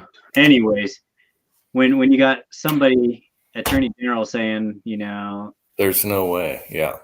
like, not if I can stop it or help it. Not on my watch type deal. Yeah. Yeah. That's bad. That's the whole problem with that side. It's bad. Yeah. I hope it doesn't come down to Pennsylvania and we have to wait for 3 days, because that's bad also, because unless they're not, I don't know how the judges voted on that, because you got to have a date on your envelope, Well, it was based on a state law, not federal law. But the Supreme Court, I can't believe they voted on that. No, they didn't. They didn't. What they said was there's not enough time to hear the case before the election. But we will take it up after the election if asked. That's so total BS. It could be overturned. Those votes could be overturned if it came to that. They better have a date on their envelope. Well, that's what they're said. It could be counted as many as 3 days after, as long as it was post dated by election day. Okay. I heard other things that it didn't need to be post dated and all that. And that's scary. Yeah. Too much opportunity. Yep. There's already enough fraud already. Well, I can't remember what state it was. They had 18,000 people sign up or register to vote today. I'm like, today? Yeah. Do you got a valid driver's license? Yeah. Pick up some hobo on the street calling me. Yep. Yeah.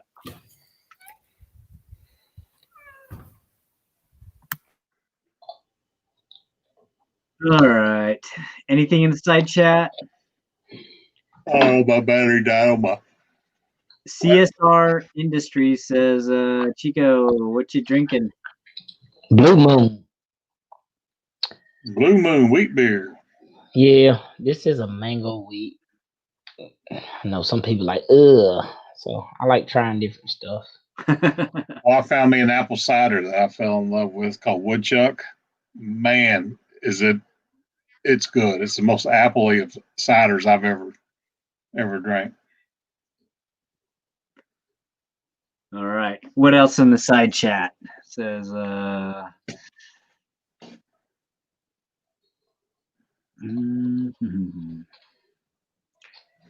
Trump's got Carolina by 83,000 votes with 94% of the precincts in.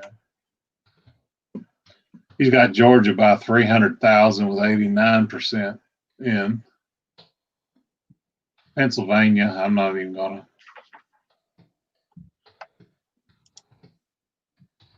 Because that one county clerk near Philadelphia, and I watched that interview with him. He's like, we've mailed out 235,000 absentee ballots, and we can't even open the envelopes until election day. Isn't that the way, though? It comes down to Pennsylvania that had the ruling. They're going to have to get that state law changed. That is so bad. yeah. The more time after the election day, the more time to cheat. What did it take Florida with the hanging tag? It was almost 2 weeks on that one. The dangling tags or whatever, punch cards. And then when W got elected, they had to go to 97 or 8% to put a check mark on it this time. Come on. Florida got their crap together. They were quick this year. Eat Bacon in the side chat said he had his first APP press disappointment tonight. Uh-oh. Could not get a 3.52 bullet through a 430 sizer. What? Takes a bit of leverage to do that. A 452 bullet through a 430 sizer. Oh, okay. He screwed up on the sizer. 20,000. So the people who use the little Lee APP, have you ever had one like, I don't know, you're going along and all of a sudden it just chucks it? Oh yeah. Yeah, you need that. Are you talking the brass or the bullet? Well, just bullets. Well, where the shuttle hangs up a little bit and then the spring zaps it. Yeah. And then it flings it out there. Yeah, I put a little flinging wall, but Kenny made the little claws that are for the rimmed brass that are much better than what Lee makes. Yeah. The claw makes a difference because they didn't account for the rimmed cartridges. But I will tell you, I sized a bunch that were 10 over for Cranky, and he was accusing me of my desk being too weak or my mount. My desk was moving, and it wasn't. My desk is just a desk. It wasn't screwed to the wall, and it had nothing to do with the mount. I moved the desk doing 10 over, and that APP was sizing them like an animal. So he was wondering what cartridge uses a 430 diameter bullet. That's like anything 44, which is kind of weird. It's called 44, but it uses 0.43. So 44 mag. Yeah. And 429 and a jacketed. Yeah. Yeah. Yeah. I do a 4.325 and a 4.30, depending on the gun. Yeah. So Eat Bacon says no mistake. He's trying to repurpose 45 Colt bullets for 44 mag. Okay. Yeah. I did that on the Lee single stage. I did a video on making swaging down bullets that far. What you need to do is do different sizers, taper it down a hair, at least get one in the middle, and then go to the final size. Yeah, and use lube. It stretches. Yeah, you got to use lube, and it stretches those bullets quite a bit. I was going to say, your bullet's not going to look the same when you No, it's going to be longer. It stretches them out. I did a video on that, and yeah, it's not the best thing to do. Yeah. Huh. But it's doable. So here's a question for the panel. What's the next gun you foresee yourself buying? Chico's excited. You know what? If you guys ever been, at like a range day with me, or whenever we went to Dead Zero, believe it or not, I'll shoot anything, but I think I'm gonna get a 44 mag lever gun. I've been looking for 6 months, brother. Yeah. That's why I went ahead and did this 45 carbine. I missed out, as you guys know. That's why I bought this with 44.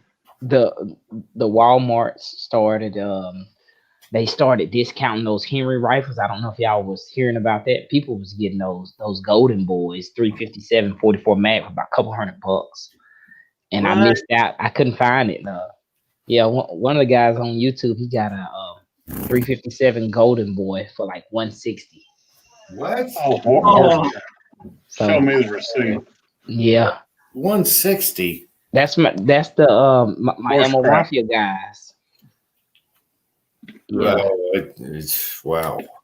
Yeah. So, but I shot the Scotsman's his Marlin a few times. I like it. I like 44 mag. So I shot Kyle's 44 mag also. So. Yeah. What about you, Uncle Jim? Man, I go all over the place. I want kind of a cowboy gun, look like a cowboy with the cowboy holster and all that. Go around on horses, on my neighbor's horses. But I also want a 10 millimeter back. I used to be a huge 10 guy. Still got some brass. And then I'm digging your 44 Taco that has the 1 in 10 twist. Yeah. Damn it. I have a 44 lever, but yours has the 1 in 10 twist. So, and I like their new modern but now they're changing companies again. I don't know. Yeah, you gotta find one before it. You either have to get it now, or you gotta wait until after they work out the first year of Ruger bugs. And if they do the 1 in 10 anymore, yes. Threaded, of course. Yeah, because my 44 is not threaded, and that's a bummer. Yeah. They're subsonic. Mm-hmm.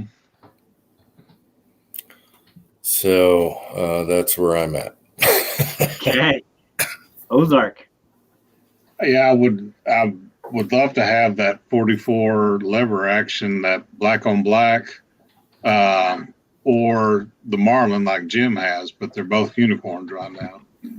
And so I'm building this 45 carbine as we speak. But yeah, 44 is the direction I want to go. I'd love to have a grand, but dropping a grand on one that I know will be primarily a safe plane. I'll shoot it every once in a while. I don't know. I just gotta decide what I need to do. I'm buying a gun safe tomorrow. Tractor Supply's got a 36 gun cannon safe for $4.99 right now.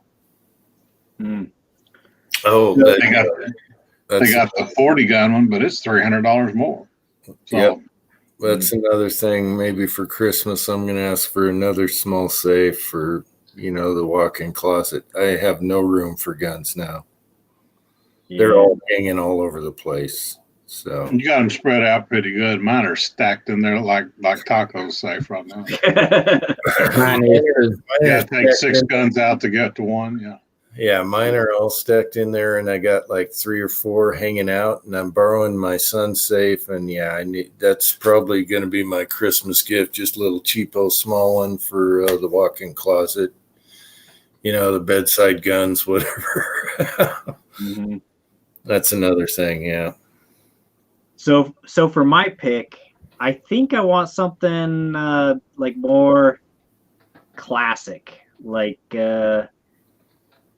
I really want to at some point get a Krag that is not sporterized or modified, that is still in original military configuration. Well, about 4 years ago, right before the Mosins hit the markets, when the Krags were thick. Yeah. And you can still find them. You can go on Gunbroker and find them all day long. Man, Taco, I just saw a 3040 Krag side thingy. Yeah. Okay, I saw one at the pawn shop. When I dropped by there, I can't remember if it was sporterized or not. I'd have to go back and look at it. But on that part of the rack, it's like around the corner type deal. And they have a bunch of Savage lever actions. They're all expensive. That whole rack is kind of pricey. But they had like 6 or 8 Savage lever actions, different calibers, really nice. But they did. I saw Craig there when I was there a couple of days ago, just to stop by. If you ever stop by again, then take a look and see if they, I'll first look at how long it is, and then I'll know, if it's sporterized or not. Yeah. The other thing I was going to say is I've done this before where I have a bullet mold that I get, and then I buy a gun later to shoot the bullet mold. That's why I've got a 5-gallon bucket full of 30-06 brass and all the M1 grain clips, probably 2 dozen of them. That's why, I got this. Yeah, so I got the components. I got this one bullet mold from NOE years and years ago, and it's basically it's a heavy bullet for the 40-65. So that's a 45-70 neck down to like 40. And I've thought about getting one of those. Who makes it? Pedersoli, I believe, makes one. So I've been looking at those. And then I've also thought it'd be sweet to get something on the bigger end. So like I don't know, 50 something. 50-70, 50-75, whatever, 50-95, whatever. 50-90, yeah, whatever that is. Yeah, they're those big ones. But Order you a Quigley gun. I have a Well, they bad boys in there, the 120s. wow. Yeah, I've always wanted a loading block. That's another one to throw on there. But and Pat came over West Covina. We were shooting his rolling block. Mm-hmm. That's another one on the list. Yeah, maybe. Yeah, those are fun. If you take like a sharps rifle and you're just doing some slow shooting. Yeah, it's fun to lob the lead out there ways, and they're accurate. I love the action. How you just open it, throw it in there. Yeah. I'll get you a Ruger Mark 1 if you want really, really nice. Yeah, but I like the rolling block, vintage type deal, kind of West Covina type thing. Yeah. Isn't that Mark 1 a falling block? Ruger Mark 1? They're rolling block, kind of. Yeah. Yeah. It's a falling block. Yeah, I think. Mm-hmm. Yeah. But really, really high end. Well, they just charge too much. What are they nowadays? 14? $2,500. Really? Holy crap. Okay. I haven't looked at those for a while. Yeah. I don't know. I'd want a vintage old one. Yeah. I'd like to have a pre-64 Winchester Model 70 that has the Mauser action. Yeah. They're just butter. Oh my gosh, they're butter and they're quiet. But they're people leave them in their safe, and it was Grandpa's gun and great grandpa's gun, and man, if you want one, you're going to pay dearly for it. Usually they're going to auction. Yeah. Yeah. Kind of weird. My neighbor, he got one from his grandfather, but it was in 270. And I thought, really? The modern cartridge? And that shot really good. 270's been around since the 40s. I know, but modern for, you think pre-64, you're thinking 06, 308, whatever. And 270, I was like, wow, this is cool. We shot it at night. It was awesome. Yeah, shot good. Hey, so Jim, a question for your wife. Rustar was saying, he was asking, how is the House and Senate race? Are Republicans gaining any seats? The Democrats are net 1 in the Senate. They need 4. Okay. I just saw that come by. I don't know about the House. Okay, hang on. Hey, dear, how's the House and Senate race? I think it's even. I think their House. She says she doesn't know. She says it's probably I think they gained one. probably even. Yeah, lose one, gain one. So it's I don't know about the House. kind of even, she says. She doesn't know. Yeah, in the Senate, the Republicans have lost 2 but gained 1. Okay. That's So they're net. The Democrats are net 1. I was hoping for the House to turn and the Senate, kind of like the Bush thing, so Trump could have his way, and then you could, get a really good economy going. But no. 171 in the House to 161. So the Democrats are still up by 10 in the House. It just came through. Yeah, they wasted that on Bush and nothing happened. I'd really like to see that with Trump, where he can. Well, they fighting. wasted it on Trump the first 2 years because the Republicans did nothing but trash him and fight him for the first 2 years, and all of a sudden, I just want someone that agrees with him, let him do the economy and get us going. But no.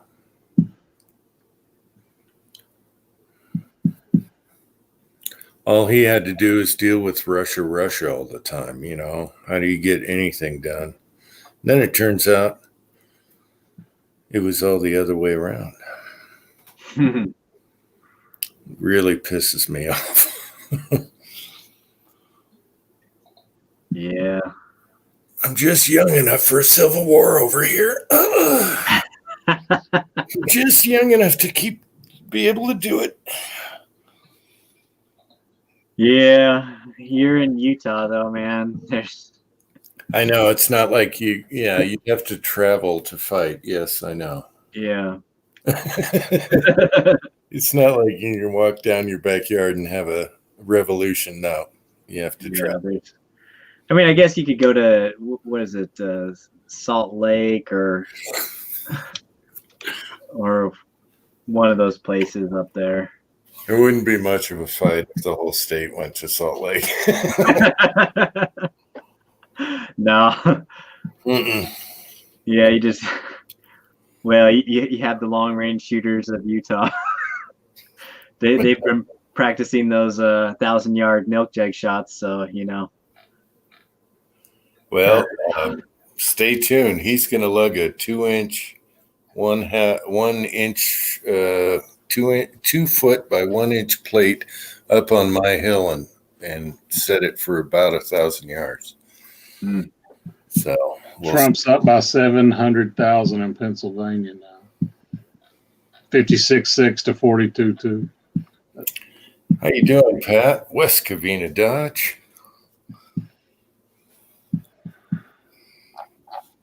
You and your rolling block. That was fun shooting those black powder rifles. Oh my gosh, that was a hoot. That was funny when we were shooting against those the double spinners. Yeah. I love how they just shake the ground. It's just, it's like an anvil fell 6 feet. When you fire them. Well, that one day it was so dang windy, you didn't have to worry about the smoke when we were at the end of the house shooting those spinner targets. Oh, yeah. It was brutal out there that day. All right, that time it was gorgeous up until that time. What time of year was that? It was January. January? Yeah, that's when it gets cold. Yeah, the sun was out. It was calm all day. And by the time we moved over there, the clouds moved in, and all of a sudden the wind was blowing 20. Well, as soon as the sun goes down, yeah, you're going to freeze. Yeah. Huh. Did y'all have to do a serious wipe down on you and Jerry's guns, Taco? Because didn't y'all have everything in the back of the truck? Yeah. he had snow all over his guns in the back of the truck. Yeah, when I got home, I had to just open them all up, take them out, do a quick wipe down with oil and stuff. And I asked him the same thing. I asked him if he dried them out for 3 days and then totally went through them. Yeah. Give him the old silicone wipe down. Yeah. Yeah, because for people that don't know, they pulled up on Jerry's truck. He had all these swingers and guns. Taco brought a whole arsenal. And unzipping all the gun rugs, and all these guns were getting snowed on. And oh my gosh. That was fun, though. That was tons of fun. It was awesome. Oh, that little 45 back 10, that was a hoot to shoot. Which one? I didn't get to shoot that one. Oh, I did the belt loop bump on it. Oh. And everybody was like, yakety, yakety, yakety, yakety, yakety. And I go, and they was like, whoop. It's like, well, he just rattled off about 7 rounds in a second. So. Yeah. My son wants a Mac 10 kind of gun. And I'm like, what do you want, a chunk of brick like that? You know, and then you guys are having so much fun with it. I was like, oh, okay, you can get one. Yeah. That 6 arc that I have, it's got an adjustable trigger, and I can take it down to 1.5 pounds. You can bump it on the shoulder, even with a 2-stage. Really? You can zap all 4 in a heartbeat. Yeah, if you limp wrist it. Mm-hmm. My son did that. He was like, "What was that?" Now, Taco, yours was Masterpiece Arms. Yeah. Okay. I think they focus on like long range precision guns now. It's kind of funny. They went from the little Mac clones to like the long range precision stuff. But we saw our original Mac in 380 at a pawn shop down in Gunnison. Little baby Macs. Yeah. Yeah. You know where Gunnison is, Taco? Yeah. They had, and he knows the owner. He could have got a deal on it, but I was thinking that would be kind of fun. 380 could be quiet, And it was short, you know, it was a tiny little thing. Yeah. Was it a full auto or just a semi? It was a semi, Okay. which I've been, is, yeah, easy you to. know, the I know they're like way too expensive, but I keep looking at the little Ruger. What are they? It's like the full auto mini 14s. What are they Full called? auto ones? Yeah. Did you see the binary trigger for a 1022? Yes. Where you flip the switch? Yes. Have you seen those? Yes. It's like armory. It's Something else on Armory. A guy was what's the inside that earlier. tumbler? What's the tumbler? Frankfurt. It's Frankfurt Armory, yeah. not Frankfurt. It's No. Franklin. Franklin Armory. Franklin Armory. Yeah. But the Those thing things- is like About 300, 400 bucks. It's like 300 Oh, yeah. bucks, Binaries are stupid. But they're not. I mean, the guy who was in earlier, Pat Realman the Genius, he had, or I seen a video where he had one. It's nice. Yeah, For a what's nice 1022. about it is it's got the flip switch, kind of like you'd have on a M1A, Yeah. and it's right in front of the trigger guard. And if you hold the trigger in, if you're going full auto and you want to stop, you can flip it, and it'll let out the trigger without going off. Yep. And you can go back to semi. Hmm. It's just holding the sear on the Ruger 1022, and you can put it on the pistol too. Yeah. Oh, so that gun I was talking about, Eat Bacon says it's the AC 556. So that's the full auto mini 14 that's legal to own. It just costs a lot of money. Wow. They're cheaper. Like the A-team guns. Yeah. Yeah, they are cheaper than say like an M16 or like I think M16s are like crazy expensive, like 60,000. It's wow. But I thought they're more like 15 grand for the lowers. Plus, Well, the trigger assembly I thought was 25, or 2,500. well, it's been a while since I looked at those, but I know the AC 556s.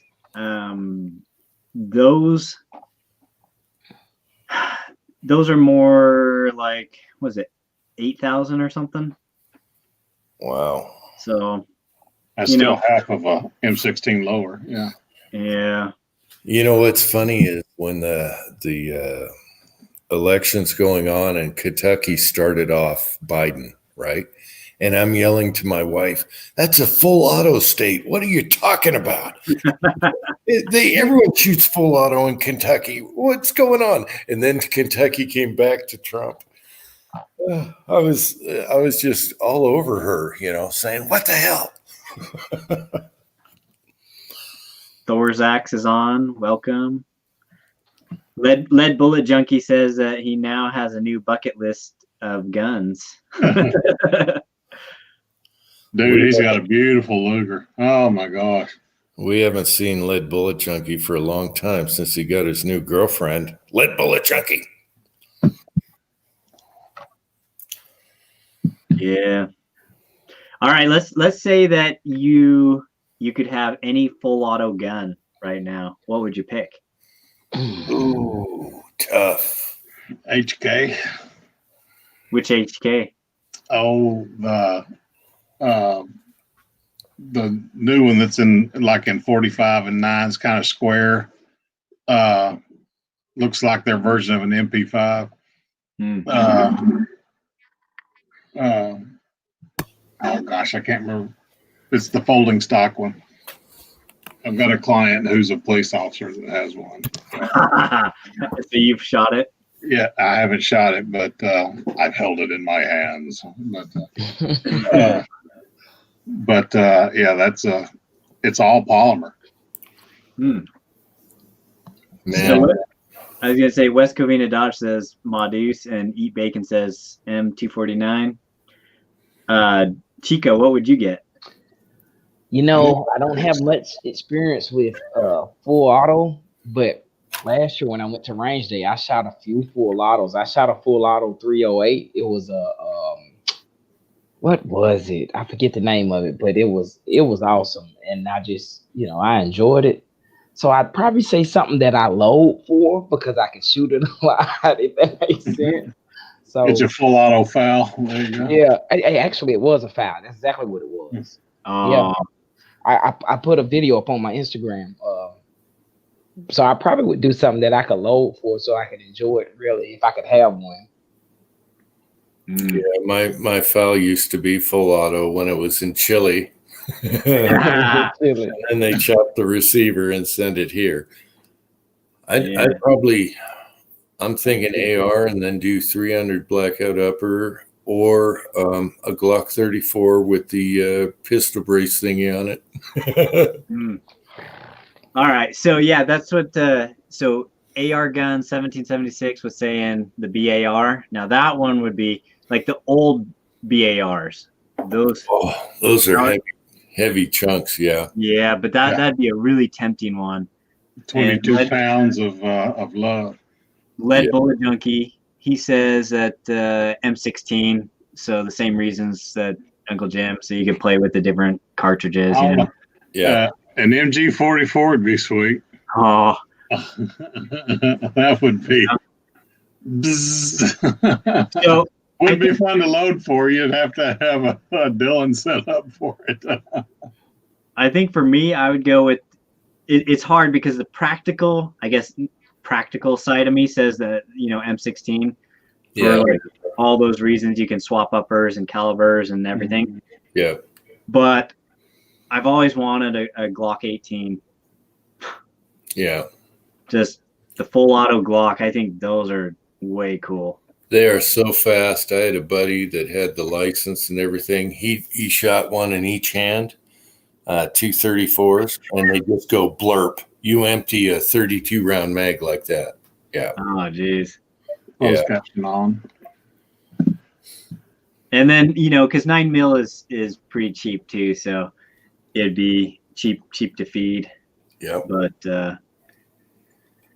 yeah. And don't you have one of those stock thingies for them? A little pistol brace thing? $25 a box right now for 9mm.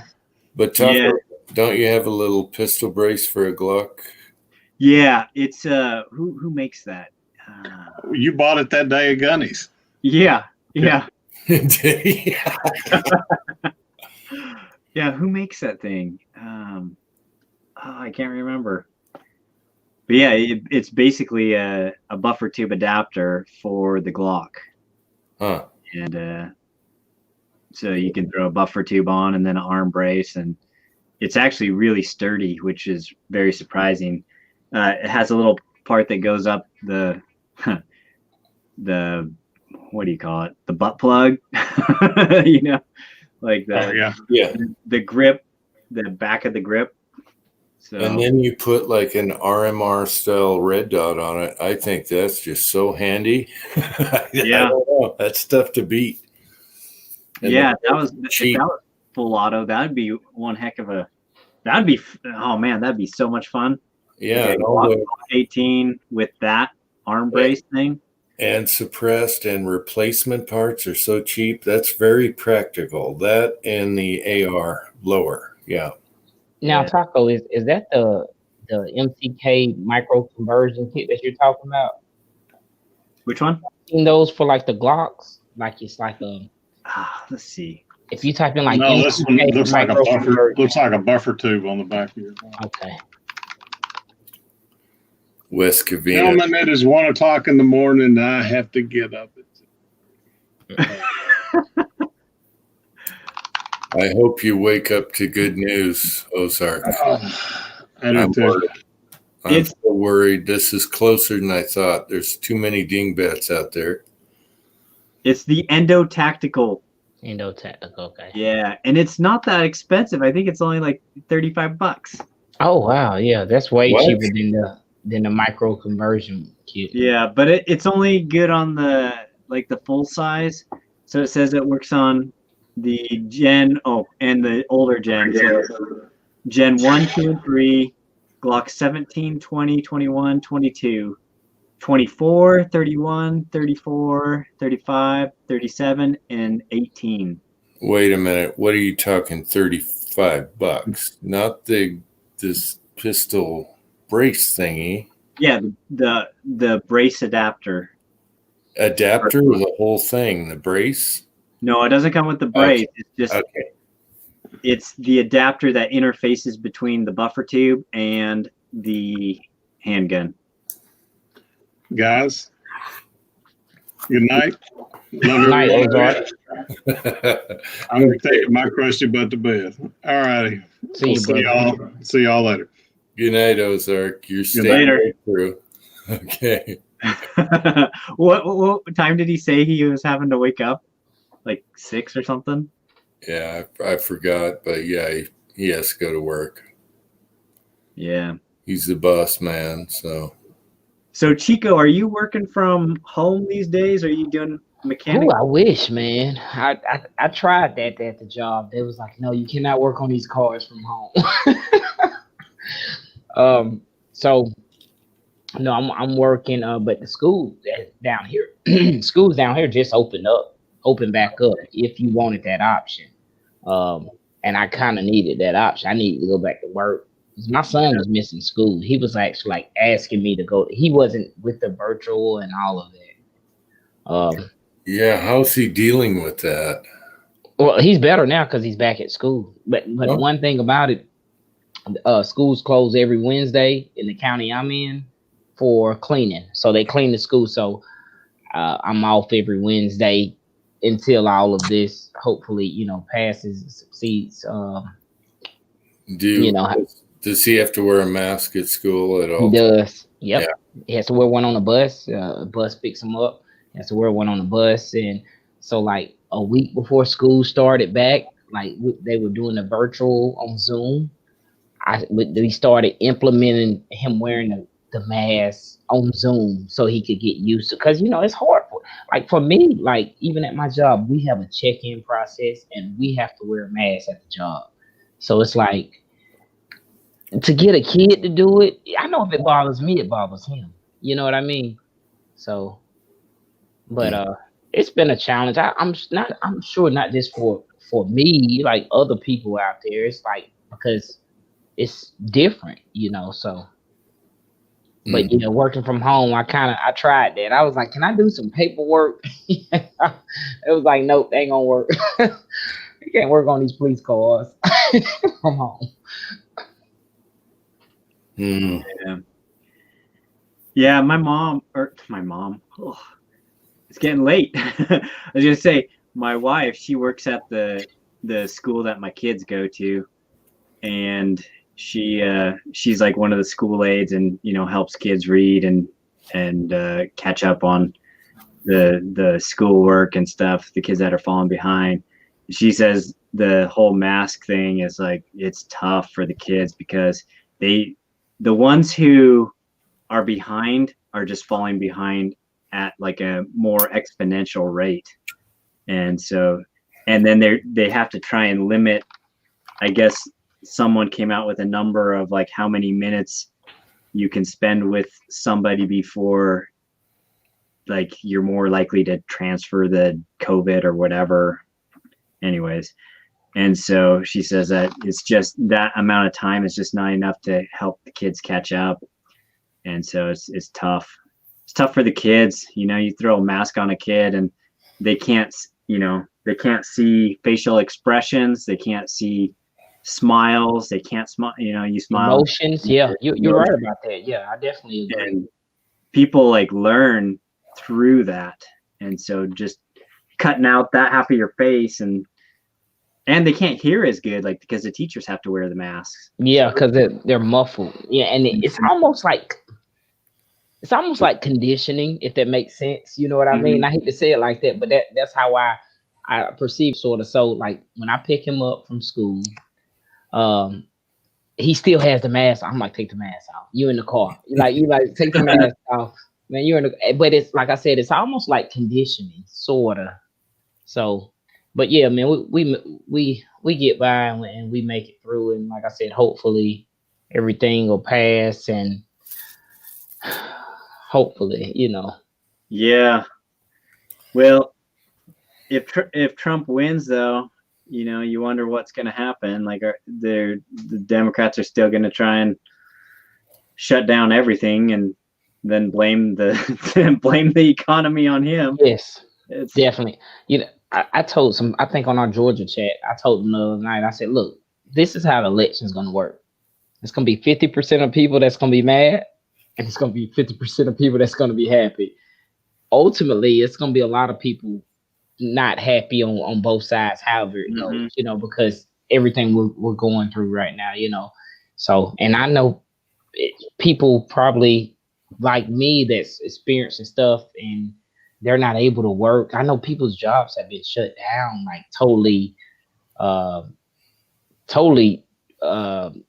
shut down because of it was like it's not a necessity. And I'm like, man, so sometimes we complain, us normal, me myself included, and I'd be like, man, I'm still blessed to have a job, you know what I mean, to be considered essential worker. So but yeah, I just kind of stay positive about it and joke about the appropriate things. So you know what I mean? Everything, try to make light of stuff. So yeah, it's kind of tough. Like, I mean, I guess for all of us who can still work, it's nice because the COVID doesn't affect us as much. correct. But think of all the small business owners in, like, say, like Michigan, where the governor just shuts down like everything, and even in the really rural areas where you're like, how is my business going to spread COVID or whatever? I don't know. Some stuff just doesn't make sense. But yeah, to be able to work right now is a good thing. Yeah, I definitely agree. Did Jim fall asleep? Nope. Oh, he's still there. He said nope quick. I went to the store the other day, and the COVID's rising lately and all that. And I walk into the store. I had a mask in my pocket, but I refused to wear one. And I noticed everyone of my age is wearing a mask in the store. And I'm like, nope, I ain't doing it. America. I'd rather catch a really bad cold, that's what it's turned out to be. It's not a killer anymore. It's more like a flu, or not even that. And if I catch that, fine. But, hand sanitizer, I'm not wearing a mask. I'm just not doing it. Yeah. But everyone my age in the store was wearing one. Well, for me, like, I can respect if a business says, hey, we require masks, then I'm like, okay, I have the choice to either go in the business or not. And but when it comes down from the top, like mandates, like you have to do this, that's when it makes you want to give them the birdie. And yeah, that's where they cross the line. Yeah. Mm-hmm. Yeah. You go into Walmart, you have to wear a mask, and it's like, no. Yeah. But, so I go to other stores, family stores and stuff, and it's optional. No one's got a problem. I'll tell you, almost every gun store I go in, and because of the conditioning, they always, I'm pretty much, I'll have a mask or a gator or something like that. And if I don't, I have it in my pocket. As soon as I hit the door, I was like, I'll look at the guy like, they were like, I'm like, oh, okay, appreciate it. So I can breathe, I can talk to you, but like you said, certain stores, I respect that if they say, mask required to enter. But it's sort of like if y'all ever see those signs, if you're in a concealed carry state, where if they have their personal signs that says no concealed weapons, and I'm like, I don't see that sign. You know what I mean? I just walk in and do my business. I don't see that sign because I conceal carry. You know what I mean? So It's one of those things. So I was gonna say, one thing that's like totally funny is when else do you think, I mean, could you have imagined walking in with a mask covering your face, wearing a gun, walking into a bank? And everyone's like, okay. Right. It's Well, some weird stuff. Yeah. all the looters and everything, they're all wearing masks. You can't identify them. It's easy money. Yeah, Just like this. Yeah. it's easy money for the looters. It's a great time for a bank robber right now. It's a great. Well, and even in California, they've decriminalized like shoplifting, so you can just walk in and take something and I know. That's so bad. That's so bad. Yeah. Like, how is someone supposed to be like, start and maintain a business in California with it like that, Well, you saw all the cities boarding up the walls for after the election. Yeah. And I'm thinking, why don't you move? Move your company. Well, they are. That's why all these other states are turning blue. But a lot of these companies are still hanging around. Seattle, all these other companies. I'm like, why don't you just leave and show them, good luck getting the product. Yeah, the other day we went to because Jamie was telling me, well, I was on our Georgia chat, Ozark. He was telling me that Twisted Twine, she had just bought a new firearm, 22, right, for her daughter or something. And I was like, how's 22 ammo? Because 22 ammo has took a hit because a lot of people haven't been able to find 9mm 45. A lot of people buying up 22. So I was like, you should go by Walmart. They have 1,400 round buckets for like $64 if you could find any. And Jamie and Kyle both was like, nope, not at Walmart. They pulled all the ammo. And I'm like, well, I ain't been to ammo. I haven't been to Walmart in about a week. So the next day I went, I was like, I gotta see this. And they pulled all the ammo at my local Walmarts. And I was like, so I asked the guy, I said, well, y'all got the ammo in the back? He was like, yeah, they told us to pull it. And I'm like, ain't that some garbage? Like, so I guess they're kind of scared for the post-election, It was just weird. I don't know. It was weird. I've never seen nothing like that, Let's see if that'll focus. They were bare. Oh. And this Walmart's like, it's hunting season down here. So, I was like, man, that sucks for people who hasn't purchased ammo regularly or have it on stock or in their supply. So it's weird. Everything is weird. That's the truth right there. Everything's weird right now. Let's see. I have to keep bouncing back to see who's all here. 23 of y'all out there. Wes Cavina says his bank is boarded up. Well, yeah. I mean, if I was a bank robber, it's perfect clean pickings right now. Perfect time. Yeah. Well, another thing that was weird too, the corn shortage. What? It's like the coin shortage. How are you out of coins? Like coins recirculate, Yeah.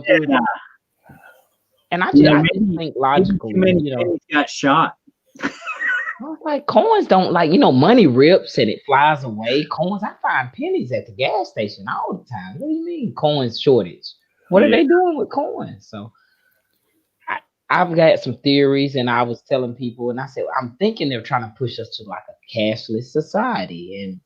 And people was like, yeah, you may got a point. And I was like, how do you have a coin shortage when the machines, you don't have workers in there hammering out the molds on those coins? You got machines doing that.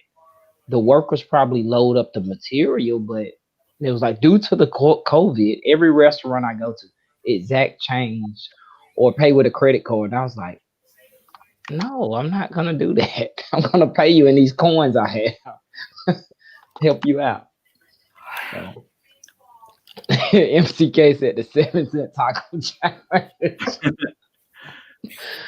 I went to a local store and I said, "Hey, do you want me to make change? You got a change problem?" And he's like, "We don't have no stinking change problem." I said, "I know. I got jars of change at home. So does everyone else." Yes. He West, didn't have a problem with it. I was gonna say West Covina Dodge says the Mint has one job. That's what Come on, like if you work over at the place that makes the coins, what's the deal, man? That's Hey, right. Tim Man. Tim Man just jumped in the side chat. Did Tin Man get home, or is he still working on that long tube he's welding? He says, "Hi, friends." Yeah, election protests. Minnesota, Seattle, New York, DC, and more.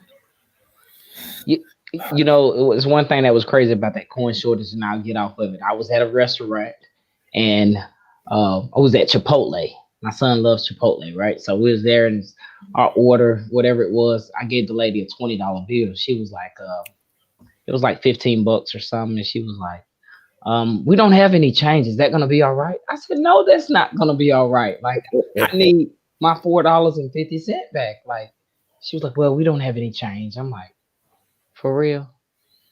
So it was, some stuff you kind of just like, let me swipe my debit card. It's like,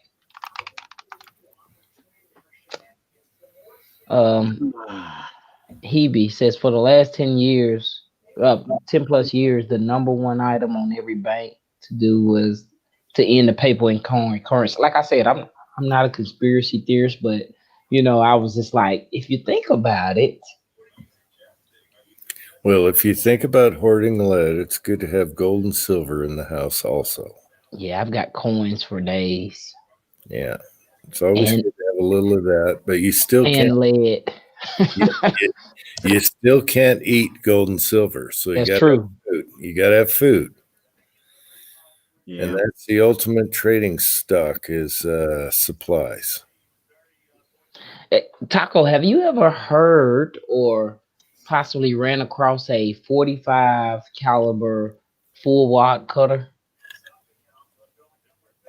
I was betting you have, because you've got a 45 Colt, right? Yeah, I've got a couple. Yeah, for colts you can. Yeah. But you're not going to be able to shoot like a full wad cutter and like a 45 ACP, like anything. Right, but like a lever gun. Lever gun, you could have a feeding issue depending on the style of it, because some of them stick out, like they have a wad cutter nose, and then some of them are designed to be like flush with the case, and then some of them just stick out a little bit. And if you get one of the ones that sticks out a little bit, I believe you can still feed those in a lever gun. Probably just depend on the gun and how slick the action is, or the ramp on the barrel, right? Maybe. Well, also a full wad cutter sometimes hits the lens too soon. Yeah. So depends on what it is. Yeah, Lead Bullet Junkie says, yeah, NOE makes a full wad cutter. They look like a little dumbbell. Yeah, I've seen that. I seen a guy. I guess they sell it, and he even put they sell bullets, and he even put the mode number. It was a Lyman mode. It was an old mode. I looked online to see, but I may grab up like 100 bullets from him to see if they will even, because that's probably the smallest package that they sell, to see if they feed in my 45 Colt. Yeah, hang on a second. I'm gonna see if I can grab one of those. I had so much success, or at least I like to think I had so much success with my 357 lever gun with those full wide cutters, and I got like 2 different styles or 3 different styles. I was like, I wonder if I can do that in a Colt. So, but it's not a lot of availability out for that style bullet, because it wasn't designed for that initially. Target shooting, sort of.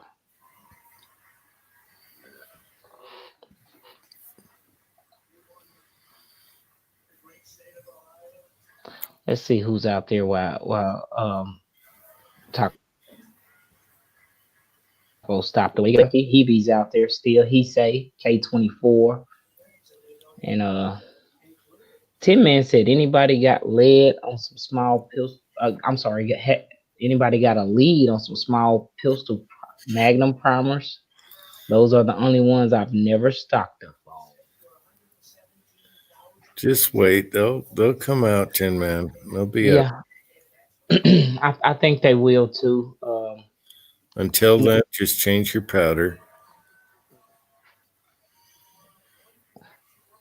Am I the only one that's thinking it's going to be a lot of nice guns out for sale that nobody can find ammo for? Because I'm kind of thinking I may find a good deal, maybe within the next 3 to 4 months. Or if Trump gets elected, then they don't need those guns they rushed for. Right. But if not, if Biden gets, then it's ugly. Then it's hoard away. Yeah. I've been banking on that people say, you know what, I don't need this model 19 Smith & Wesson. Give me $200 for it. Okay, so here it is. Let me see if I can. There you go. All right, there we go. So it's kind of got a little bit of a. Look at that stubby. Yeah, it's like a fat Lego head. Yeah, So it is. And that's 45 Colt. Yeah, 45. So this one has like a crimp groove, and then it's got like a little bit of a top driver band right there above the crimp groove, and then it's got just the wad cutter nose with the little bit of round right there. Very cool. That should work easily in a lever. Yeah, I can't remember what I was using it in. I think it was feeding fine in one of my lever guns, and then the other one it was having issues. But I can't remember which one liked it and which one didn't. Rossi, because I got a couple of Rossi 92s in 45, and then I got that one. What was it? The Henry? Man, I bought a couple lever guns recently and haven't been able to shoot them as much as I want to. It's hard to think of them all, Taco. Yeah, I'm getting up there. I probably own, what do I own? Maybe 3 lever guns. But me growing up, like my first time having my own gun, BB gun, was a lever gun. It was the Cowboy Action. I've always been in love with them. So when I became of age, when I was like, I bought my first lever gun. Really, I bought it for my son, and it was a Henry. And I was like, oh man, I gotta get 357 lever gun. So, and then I got a 45 Colt not too long ago, and it's a Rossi also, like my 357. And they, when you learn how to take them down, and Taco, I'm sure he's taking his down. But when that Rossi 92, when you learn how to take it down and put it back after many choice words of saying, I get better at it, right? Anything you do with repetition, you're gonna get better. But the first time I took it apart, I was like, what in the world? I was like, who does this? So, yeah, and you have to get the like a spent shell casing to put the put the bolt back in. Yeah, to keep the extractor back or right. Yeah. When you do that the first time, you're like, what the heck? But it gets easier. Yeah, I definitely took several breaks and several choice words. They told me, I said, and Georgia boy told me, he said, you're going to have fun when you take that gun apart. I said, I know you don't mean that. So, but after doing it like a few dozen times, I was like, oh yeah, okay, I know where everything is. So, you know what that's going to lead to though, right? Probably like customizing it or something, right? Well, it's going to lead to a 4570. Oh yeah, see, I could do that. Yeah, I could definitely do that. Yeah, that's one on the list too. Yeah. Yeah, those 4570s, man. There's something fun about just that big, and the bullets are huge, and you Like 500 grain bullets. I think I've seen somebody shooting some 500 grain or 4 something. They're pretty close. 45, 70 bullets. Yeah, so I've shot, I think, up to I can't remember if I did some 600 grain Wow. 45 70s, but yeah. And but just the regular standard load is like a 405, 405 grain bullet, and those are fun, man. It's fun. It blows up everything. If I need to blow up like a milk jug, then I grab the 1895, or like the 1886. And then I have those hollow point ones. The bullet was designed for the 458 SOCOM, but also for it, when I drew it up, I made sure that it was short enough, the nose, that it could feed in the 1895. But it's that hollow point 354. Man, that thing just obliterates stuff. And he's pissed, and I don't blame him. And Taco, have you? I think you have. Have you ever tried the Shooter's World's powders? Very little. I need to do more. Yeah, I think I did a 458 SOCOM, like 300 grain bullet with the Shooter's World.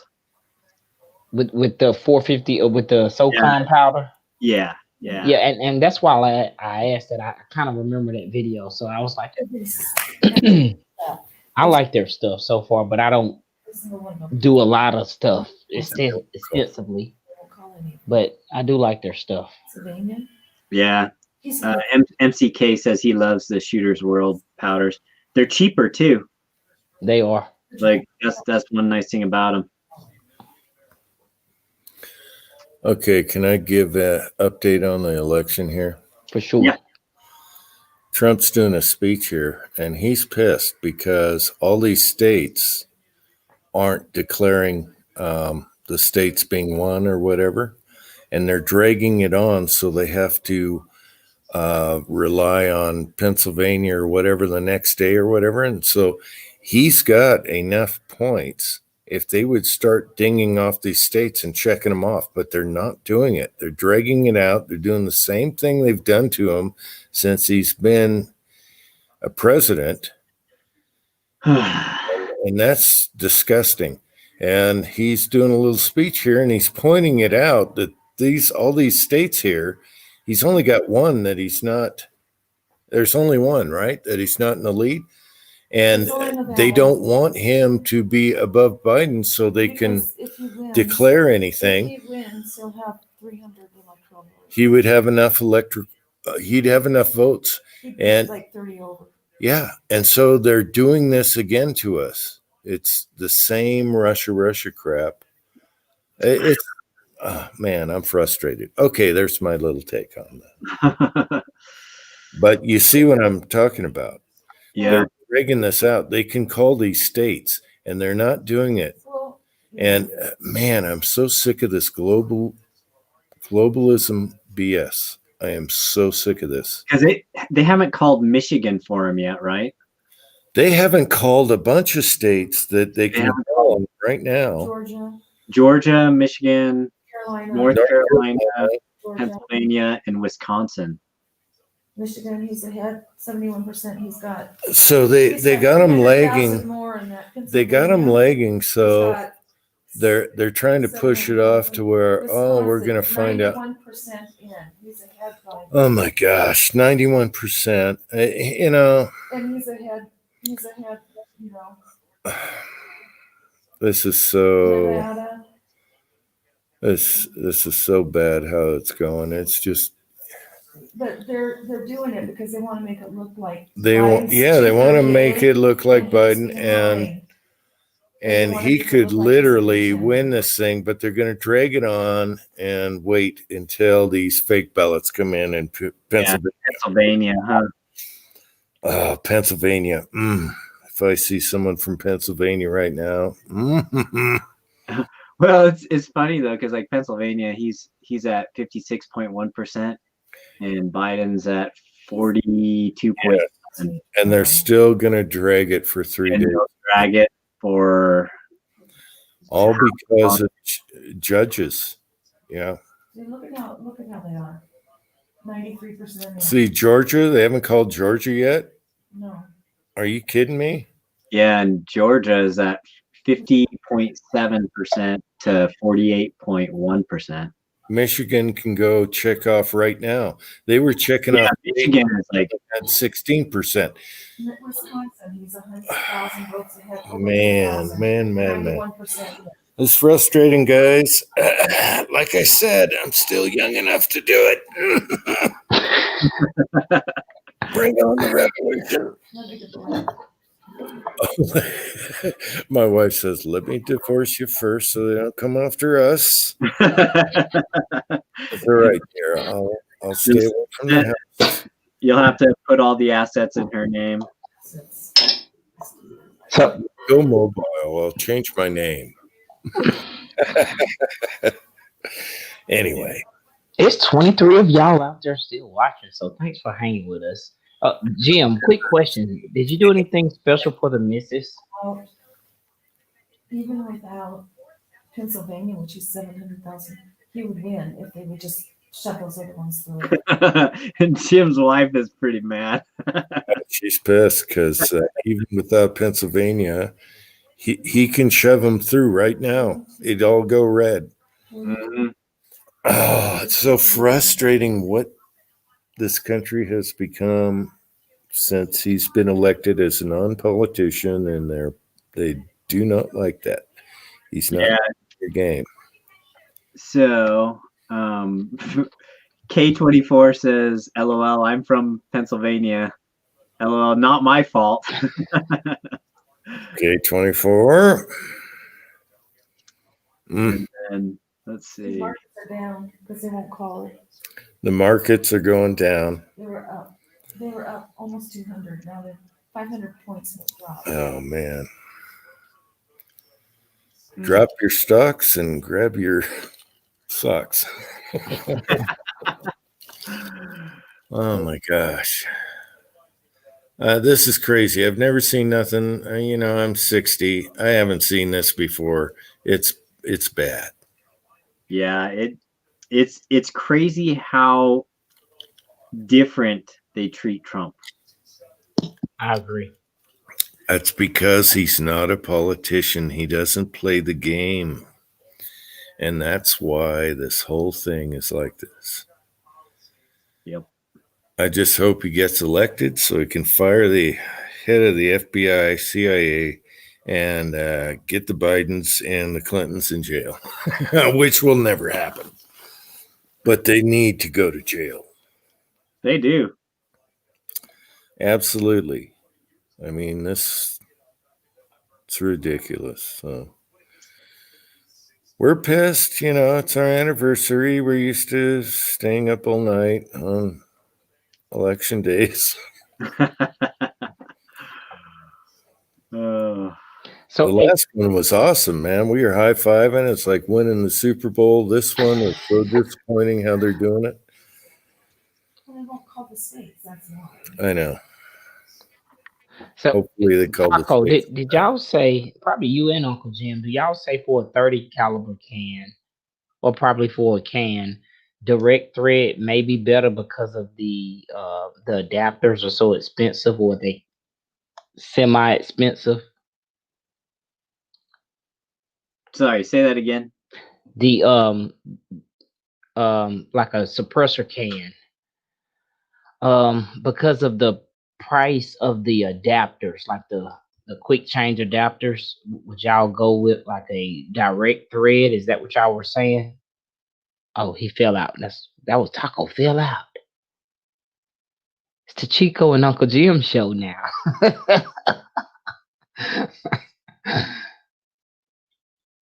He'll be back though, guys. I think my mic is on, right?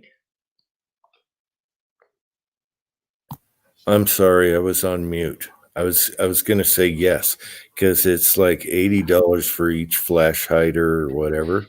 That is crazy. And you got to do each rifle and everything. I have the quick, I got the flash hiders and stuff. If I were to do it again, it'd be direct thread. You get better accuracy. There's not going to be any wiggle room there. And it's cheaper. You can just go from one to the other instead of buying adapters for everything. If you got a lot of guns, it costs you a fortune. Yeah. So yeah, direct thread. Yeah, I think that was one of the disappointing factors I looked into with, a bigger can. I was like, dang, even for the 22 can I have, luckily, the 22 adapters for this can that I bought, they're not that expensive. They're like 20, 30 bucks or something, maybe even cheaper. But a lot of them are sold out. And so that's another factor that goes into play. So Hebe says, yeah, direct threads tend to be more accurate, repeatable, as well as not having to buy a muzzle device for every gun. So, yep. So that if I were to do it again, I have one can that has to require flash hiders, and I'm thinking about just the other thing is you can't modify your can. You got to send it into an SOT or whatever. I'm thinking about sending mine in, have that flash hider welded to it so I can direct thread it on any, have it direct thread on the can.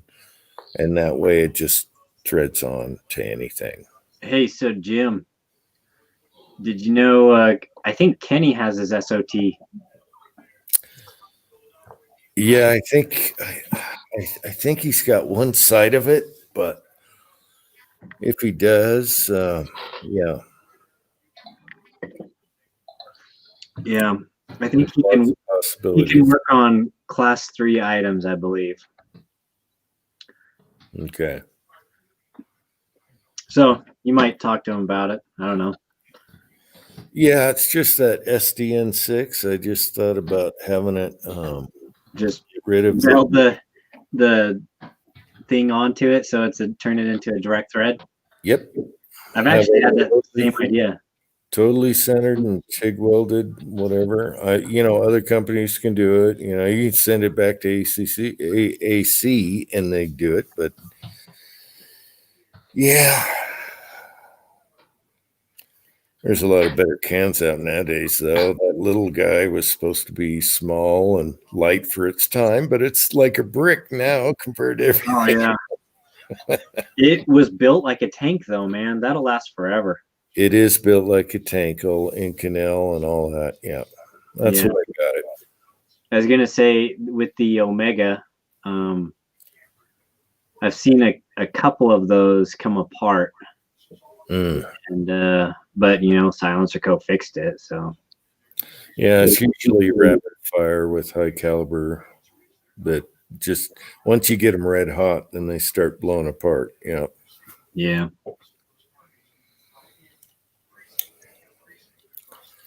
But yeah, I would go direct thread from now on.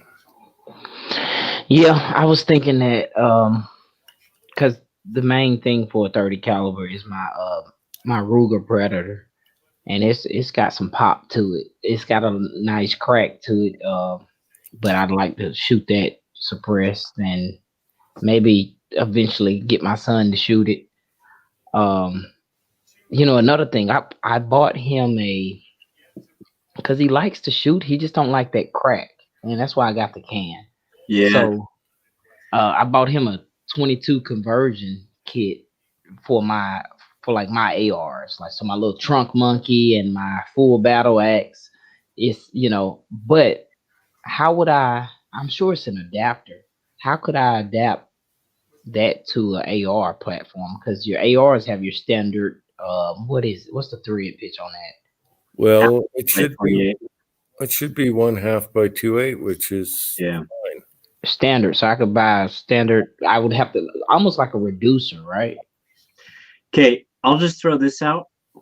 Anytime you're doing adapters, you're stacking tolerances, and so that could cause problems. Yeah, I mean, you're a mechanic, you know what?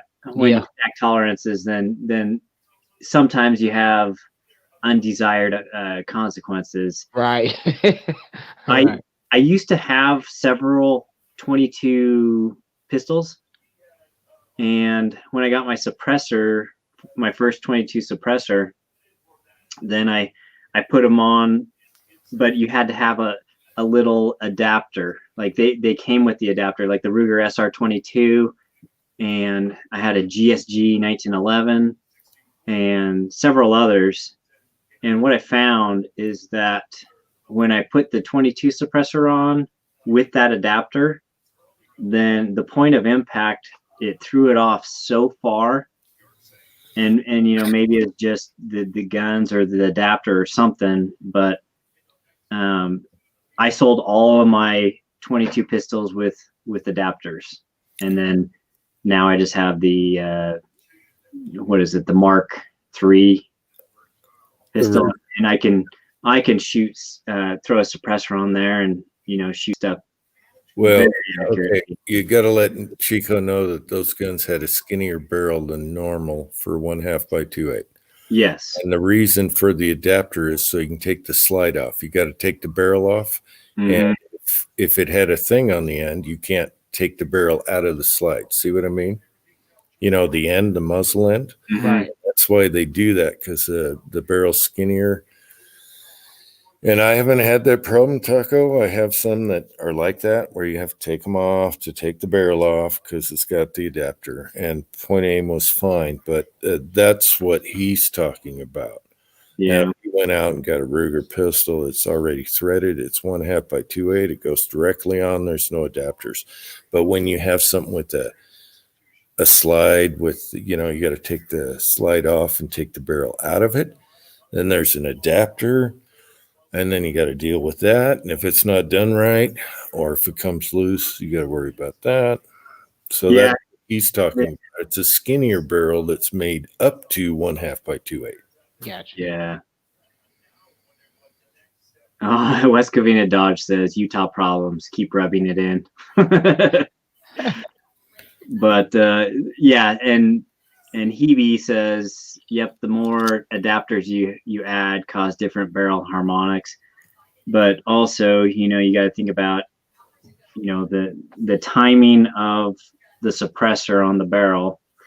And if you have an adapter and then you have your suppressor, there's a good chance that one of those won't be screwed on quite as tight, or not exactly the same every time. Yeah, it won't be true.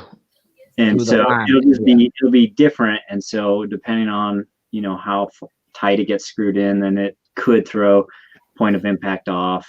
But yeah, anyways. And Chico, you're asking about ARs converted to 22. With just a 22 bolt in it, like the CMMG. Yeah. I think you have one of those, right, Jim? Yeah, your AR is going to be 1/2 by 2/8 for your flash hider anyway. As long as it's concentric, your can will go right on it because it's 1/2 by 2/8 for a 22 can. Yeah, that's what I want to do for him, because he likes shooting that. He don't like loading the magazines yet. You know what I mean? But I tell Carter, I say, you can shoot as much as you want, son, but you got to load these magazines. You can also put a 9 can on it too.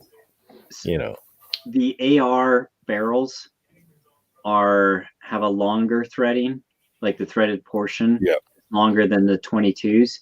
They'll get in there a ways. And so you may need a bushing or something, spacer, right? Yeah, Silencer Co. makes a threaded what do you call it, spacer, and so it's still, you thread it on, and then it just shortens up the remaining threads, and it still gives you that square shoulder. You can also get some cheaper ones, Excalibur and different ones like that they're into cans and stuff. They make it's non-threaded, it just slips on. It's like a little donut, but it's concentric. So when you put your can on it, it makes up the difference.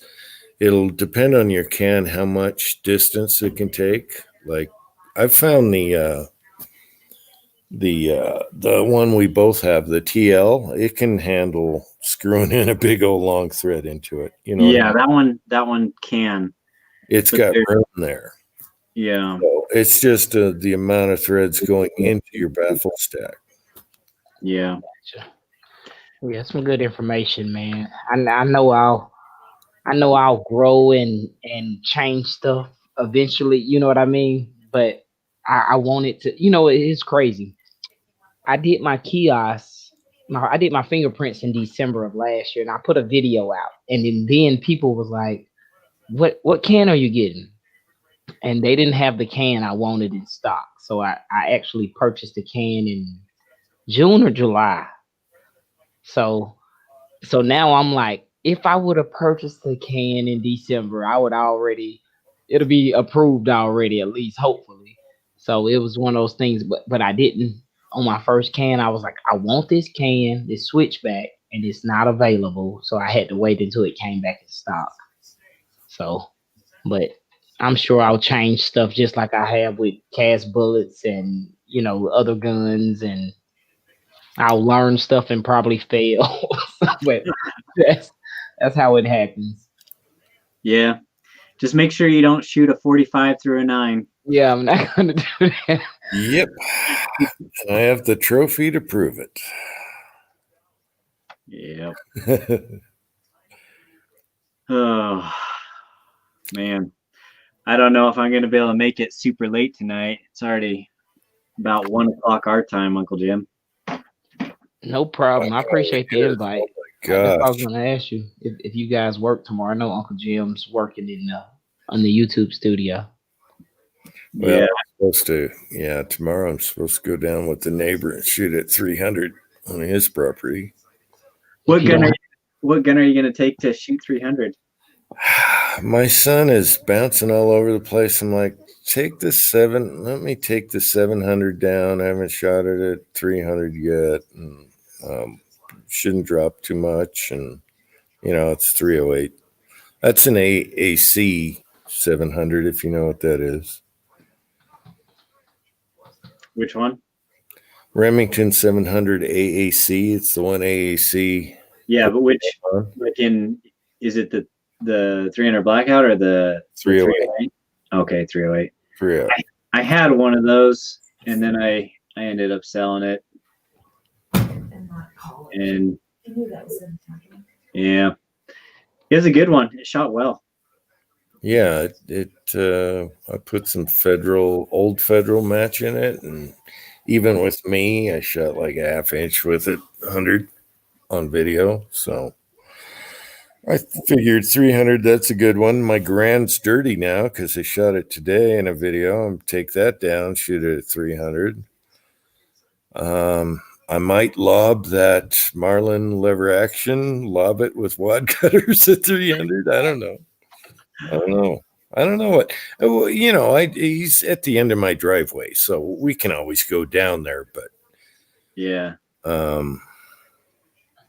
And then he's going to put the swinger on my property at 1,000. I'm going to put, the taco swinger you left me. You gave me. I'm going to put that up where I can see, and that's probably 300 or more, 350. I'll put that up before it snows and paint it black. And then in the snow, I'll see it. So I think I have a spot for that one. And so we'll go hiking up there and get it all sorted up for going longer range. Because I've been shooting short, so. Yeah, back in the day, I used to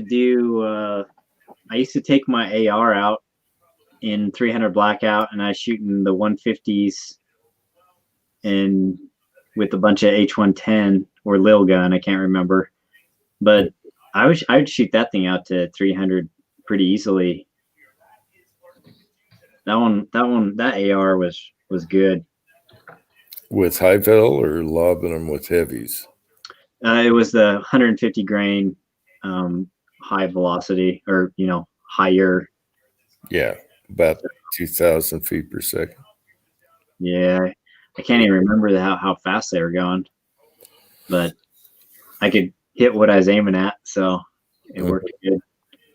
I ended up getting some of that little gun. for 300 blackout. I see who is it? Broke Loader. He has a lot of success with that. So I was like, I'm gonna pick up a bottle of that before I can't find it. So Yeah. Yeah, Kyle likes Little Gun. I like 1680 and CFE Black and H110 at 296. Yeah. Little Gun, I haven't found like a tech driver load for it yet in 300 blackout. So I'm Yeah. not for maximum. Yeah. I was gonna say, a friend and I also loaded up a bunch of those Nosler 110s, and those actually blow up stuff pretty good. I think they're the Varmageddons? Mm. They're like a lighter weight bullet, and you can get those going a little faster on the 300 blackout. But yeah. Taco, I watched a video of yours the other day. You were shooting I want to say you were shooting that 45 Colt, that Rossi. I think it was shooting that 45 Colt Rossi. I don't know if you have that thing suppressed, do you? Oh yeah. So I did an SBR on That's exactly what it is. the Rossi Ranch hand Colt, and got it threaded for a suppressor. So put a stock on it. Yeah. Do you remember you had a target, the furthest target on that video? Like the first 3 shots you missed, but after that I guess you hit your holdover or you hit Yeah. holdover. What distance was that target? Oh man, I can't remember. I'm thinking Maybe 100 yards or more. I think it was more than 100. Yeah, I was because I got this 45 Colt. When I got it from the guy, it wouldn't feed anything, so I broke it down and slicked it up a little bit. Took off some of the rough edges, and it fed everything. I mean, Cal gave me some bullets and some brass. I loaded up about 6 dummy cartridges, different lifts, different style bullets, and it was feeding. Like I had factory ammo that it wouldn't feed. So the guy may have, well, I ain't gonna say he may have. He did kind of booger it up a little bit.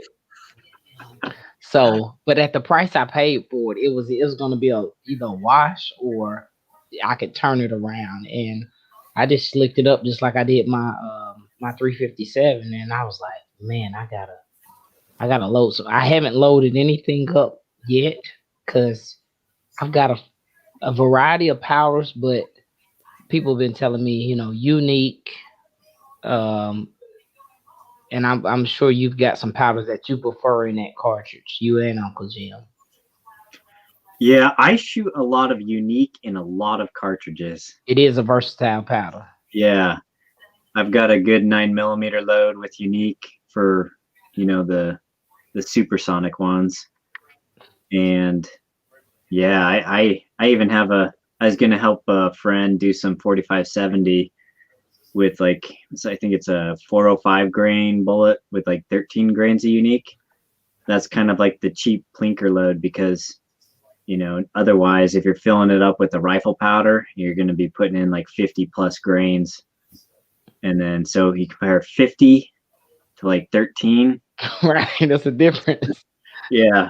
And it still puts it out there decent speed, not crazy, but good for lobbing lead, So yeah, 45 Colt, I think I mostly shoot unique. I'd have to check. I think I have a couple of them that are loaded with might even be Bullseye. Somebody told me that Bullseye, or even is it Trail Boss, maybe? Yeah, Trail Boss also, for doing the light, slow stuff. Yeah, Trail Boss and Unique are your friends. And as odd as it is, someone told me, they said, well, you shoot 357, right? I was like, yeah. They was like, you don't have no Trail Boss on Bullseye? I said, I don't. I was like, it was like the last thing I seen on the shelf. It was always there. So I was like, oh, it'll be there. It'll be there. I'll go back. It'll be there, and it's gone. But I can find it still. I've seen it online, but that's how I seen it at my local gun store. I may go by and pick up. I think I seen trail balls. So always good. I think to have those for sure powders, so to speak. You know what I mean? Yeah. I think mostly what I shoot is bullseye, unique, trail boss, and 296. You doing any 296 with that? I for my 45 Colts, I haven't really pushed them like a 44 mag. Yeah, because that's the 296 a lot. You can in certain firearms, just make sure you don't shoot in the old stuff. But yeah, pretty much all my stuff is those three powders: bullseye, trail boss, unique. I think I had a Clay's load just for like a soft shooting one, but yeah. I see I just see on the numbers 236 to 213 over here. So that's on my. That's because they're holding all these states against Trump. They're not releasing them, and they should have already. Some of them. Nevada's looking bad though. West Covina. Yeah, Nevada looks like he's probably lost that. And you know what? I actually thought Nevada was gonna turn red, but it was a closer. It was only 67%, but it was closer earlier. But that's to be expected. Yeah, like the ones that they're not calling. It's like let's see, Wisconsin is 51.3%, and compared to Biden's 47.2%, and Pennsylvania is like 55.7% compared to Biden's 43.1%. North Carolina's, that one's a close one. It's 50.1% to 48.7%. Michigan is 53.3% to Biden's 45.1%. And then Georgia 50.7% to 48.1%. So Yep, that's what I got over here on the same numbers. Yeah. Georgia's 93%. We should actually be pretty much done. They should almost. They want to bring it out till tomorrow, the next day, whatever, and that is just wrong. Votes count tonight. It's kind of crazy how close when it comes down to like individual votes, like it's actually close, but it just shows you how, what do I want to say? I don't want to say big brother. It just shows you how the media or whatever, it's not being fair. It's never been fair for 4 years. Yeah. So like, for example, in Georgia, it's 118,210 votes in favor of Trump, which if you think about 100,000 people, that's not that many, but yeah. But other states, they've called it already when it was not even, 50%, 60%. They're calling it. They're not calling these. They're not going to do it. They're going to try and vote for PA to screw things up. I know, it's so crazy. Mm-hmm. So they already called Utah, but it's only 72%. I definitely thought Arizona was going to stay red. It was earlier. They called Utah as soon as they announced Utah. Right. I'm looking at it right now. It's 72%. But when I looked at it the first time, Arizona was also similar, if that makes sense. They were kind of similar in numbers. and it changed to those lines first. Like I don't know, it's weird. They should at least call a couple states, but they want to make it look bad for Trump. They want to make it look bad, and they want a conspiracy, or not a conspiracy. They want what's the word? I can't even think of the word tonight. What? It's 1:00. They want controversy. Okay, that's what they're looking for in the election tonight. And I think earlier today, or earlier, it was Montana was blue, if I'm not mistaken. And I was like, that is very weird. Yeah, that's how it started off. I don't know what. And I was like, that is very weird for Montana to be a blue state, with those votes. And I was like, I'm expecting it to change. So, but they've called that one also. Where's Montana right now? They're at 88%, but Trump 277,000 versus 214,000. So 55% and 42%. With what is that? 12% left to vote. To count. But they only have 3 electoral votes. They're gonna milk it.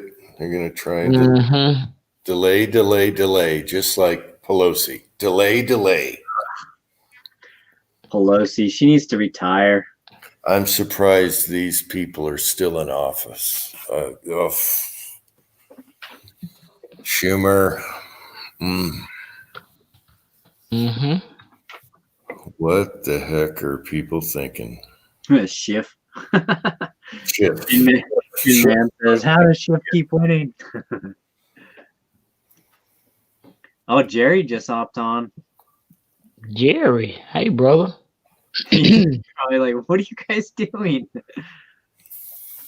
Yeah, when Ozark, I got that text, I was like, yep, because I was on the internet anyway. I was watching the map anyway. I was like, yeah, send me a link, I'll get on.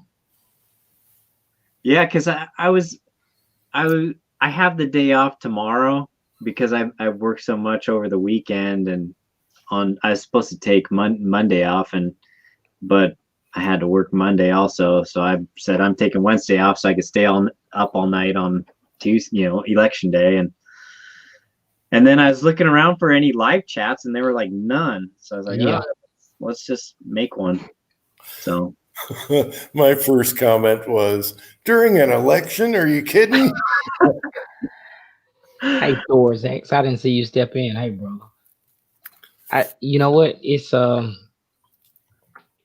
not weird to me, but like every election, I make sure I'm off the next day because I kind of follow stuff like that. So, Yeah. Maybe that's just my. You might need 2 more days off now.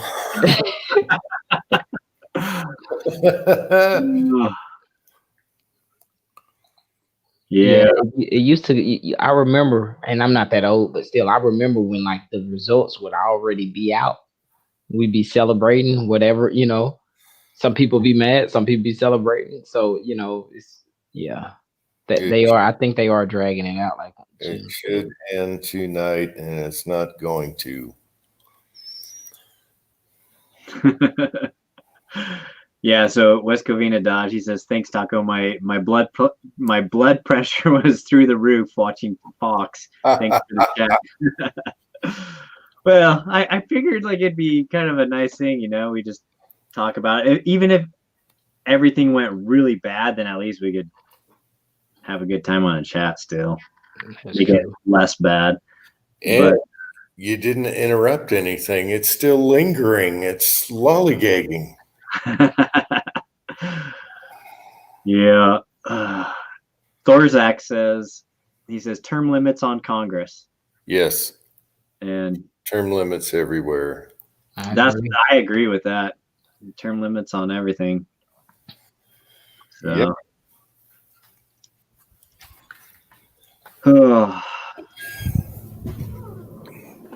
It's bad. I just wanted to, the last election, it was like, yay. Now we got to wait.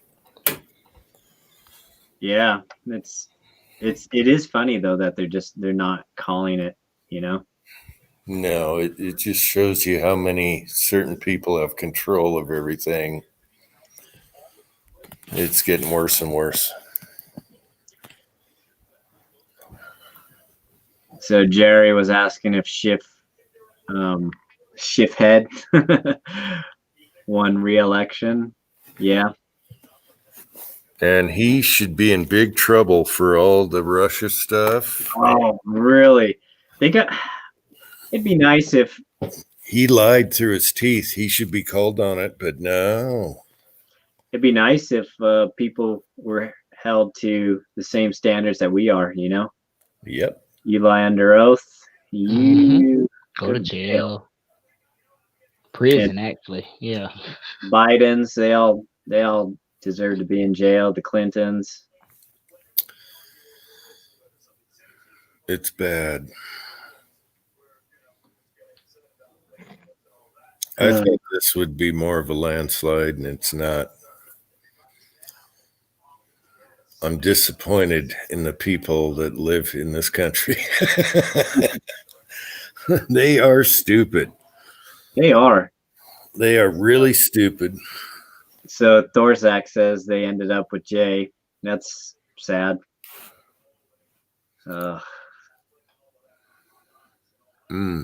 He's like a horrible leader. I thought they would have turd and feathered him by now. Yeah. Inslee, are you kidding? Yeah. What's funny though is so Cantwell too. He went down to like my neck of the woods, where I grew up at the community college there, and people just shouted him down. It was pretty funny because they are not a fan of him down in the rural areas, down in southeastern Washington. It's all the mountains. The mountains separate the conservatives from the Eastern versus Western. Yep. Yeah. They should have called Wisconsin by now, and they haven't. They're dragging it. What? Let's see, Wisconsin. What was the deal with?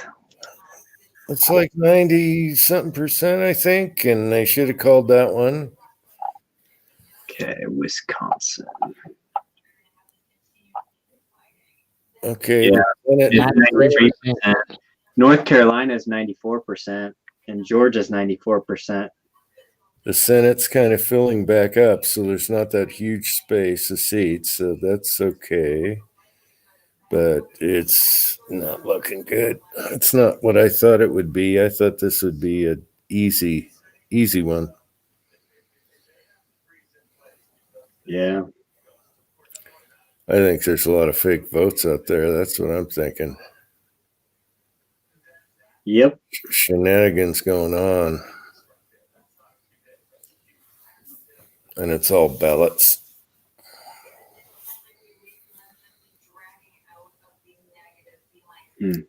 Man, when are we going to know this? Tomorrow, the next day? We're going to wake up tomorrow and it's still not going to be decided. Yeah, I agree. It's like Biden was saying, no one's like Trump is not allowed to declare victory, but if Biden wins, then he will declare victory. So it's that.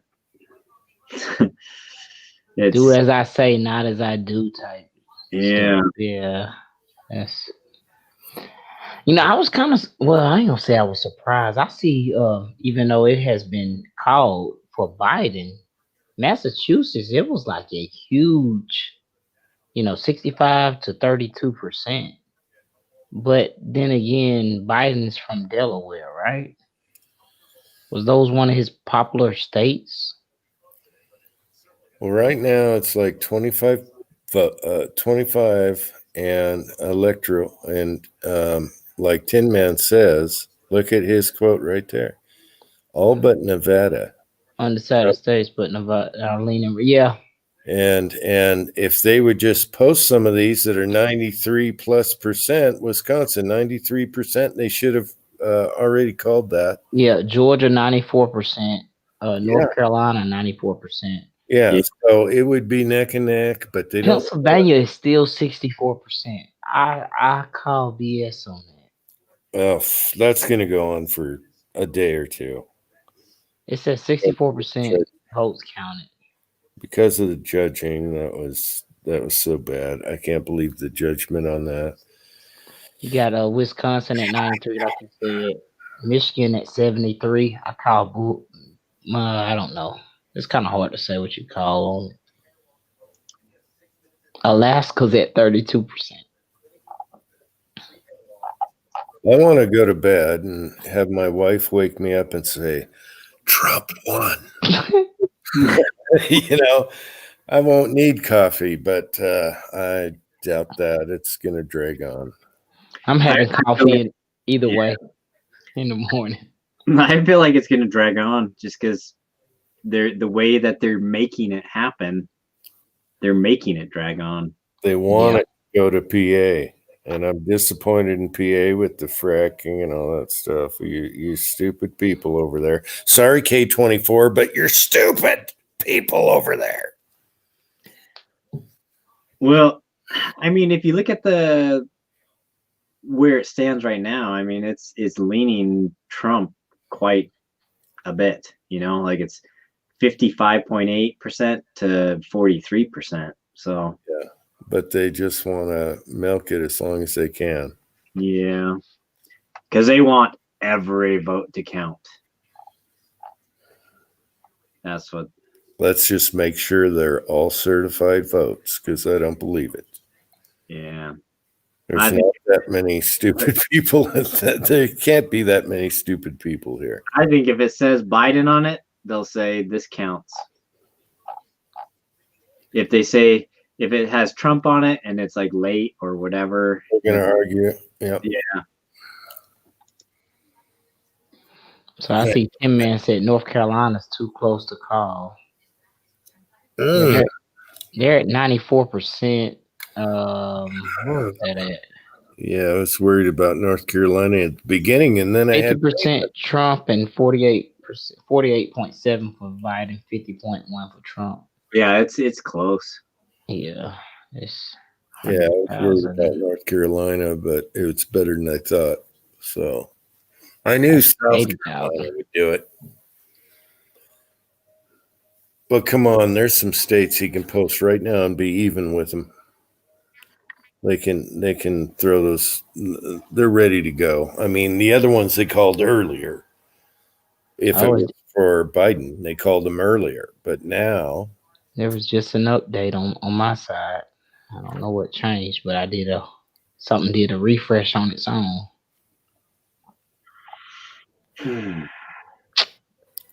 I'm proud of my son. He was coming up. He had all the stats on his phone. He's like, dun, dun, dun. He's totally on top of this. He's really worried, actually. My son is really nervous about the whole thing.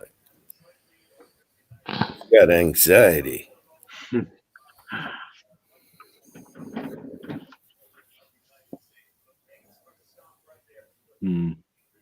National poll vote.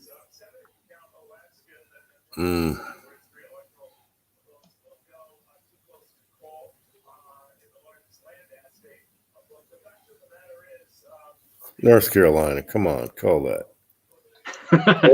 Georgia, call that one. Okay, there's two right there. We're at like 94%. Like, what? I know. Did they stop counting votes or what? Michigan, Trump's still kicking ass, but they're still in the 70s or whatever. Michigan. Wisconsin, 93%. Come on. Nevada, though, is so bad. Come on, Nevada. What the heck? Pennsylvania, Trump's still doing good, but we got all those mail-in that don't have post stamps on them, and you know what's happening there. Yeah. Man, come on. Just throw 25 more out there.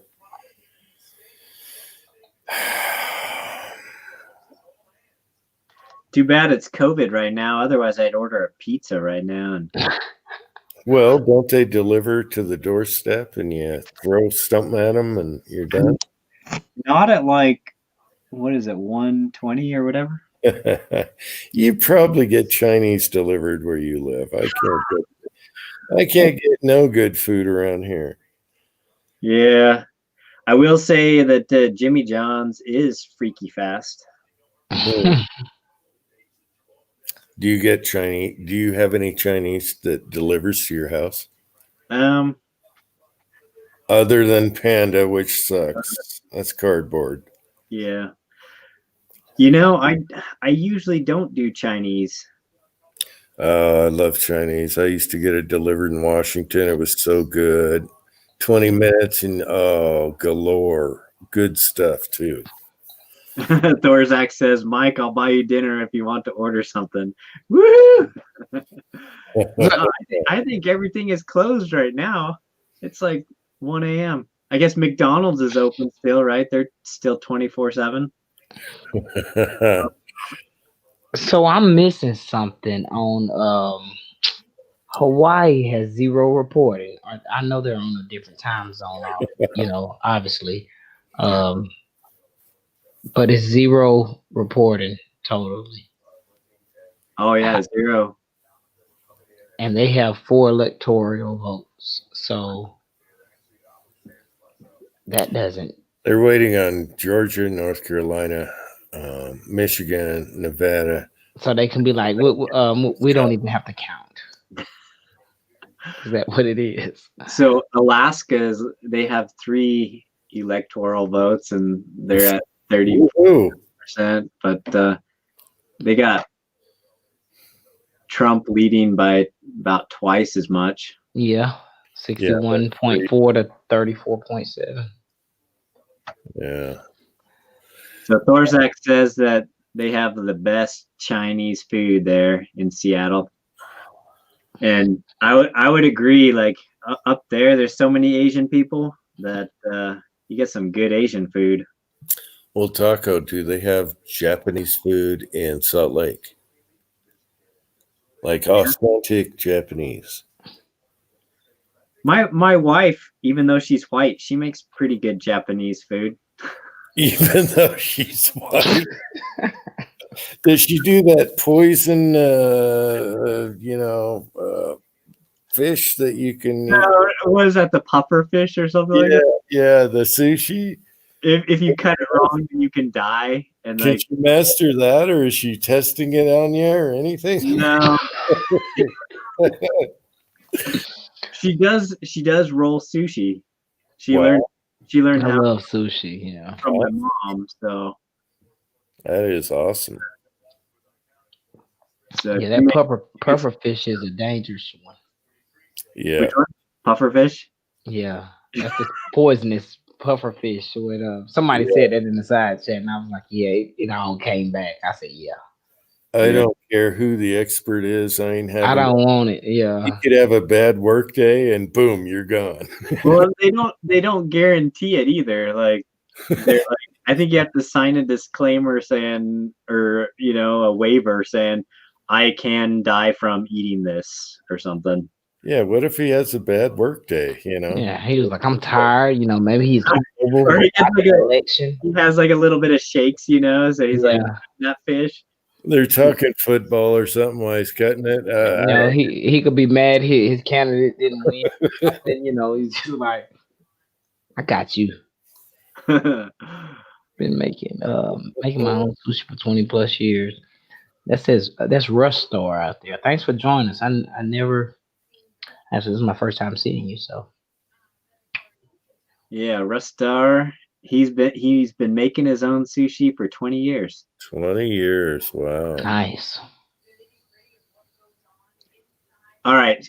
So for topic shift, but kind of not, because we've been talking about food because I'm like hungry. You're hungry now. What He still wants to get off the subject. But I'm going to ask a question about food because we're on this subject. But what is the weirdest thing you've eaten? Wow. Mm.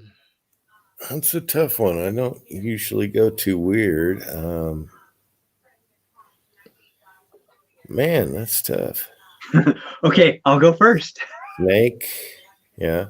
So Yeah, I was down in Venezuela, and I had this like they had this salted dried goat carcass, and then this lady like boiled part of it or something. Roadkill. Dude, it was so gross that, and it still had some of the hairs on it. It was gross. So I'm trying to choke this down to not offend this lady. And her little dog comes running up to the table. And so I like sneak some to the dog, and the dog sniffed it and like ran away. So the dog wouldn't even eat that stuff. So that's maybe it's not the weirdest thing I've eaten, but that was the grossest thing I've eaten. I don't think I've had maybe to normal people, or not normal people. So like when I was a little bit younger, maybe 10 plus years ago, when I first tried sushi, I was nervous, because I'm like, I can't eat it raw. It's like, no, give me some cooked fish. Like, and it was like, just try it. I'm like, nah. And I tried it and I enjoyed it too much. And the guy told me, he said, when you had good sushi? And I said, how? He said, you start running out of money. And I was like, oh, okay. But I see Rustar said swordfish. I have had swordfish, which I thought it was weird because of the long nose. No, it's good. But it's good. It is good. And it'll put a dent in your pocketbook. Yeah, swordfish is good. My mom used to make that a lot. Yeah. So I don't have any weird stuff. I do have some good stuff that'll put a nice size dent in your pocketbook. So MCK, he says June bugs. So did you roast them or something, or like roast them? Eat them naturally. I have had crickets or whatever. Crickets or grasshopper. Did you have it like dipped in chocolate or just like roasted? I think they were roasted. They weren't candy. No, yeah, roasted. Okay, they don't taste bad. Nah, it didn't taste like much. It's like a nut or something, a bland nut. Yeah, I think the grossest thing I had was goat cheese from the Love family, which was a commune. The Love family in Seattle, a hippie commune. They all made their own food and everything, and that was gross. Visited them one time, and that was it. Yes. Have you had goat cheese that you did like? Actually, right down the road here is a goat farm, and they make cheese now. They just moved in a while ago. We got goats all over the place down there. And I'm looking forward to try their cheeses and stuff.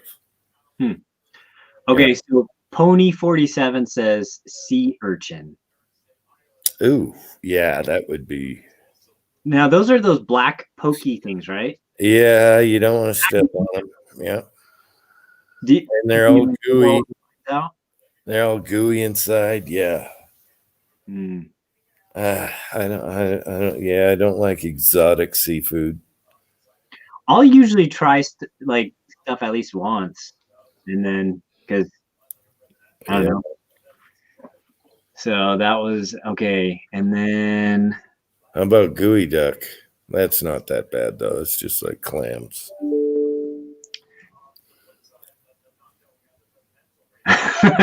Tin Man, weirdest thing I've eaten was an oatmeal raisin cookie that I thought was chocolate chip.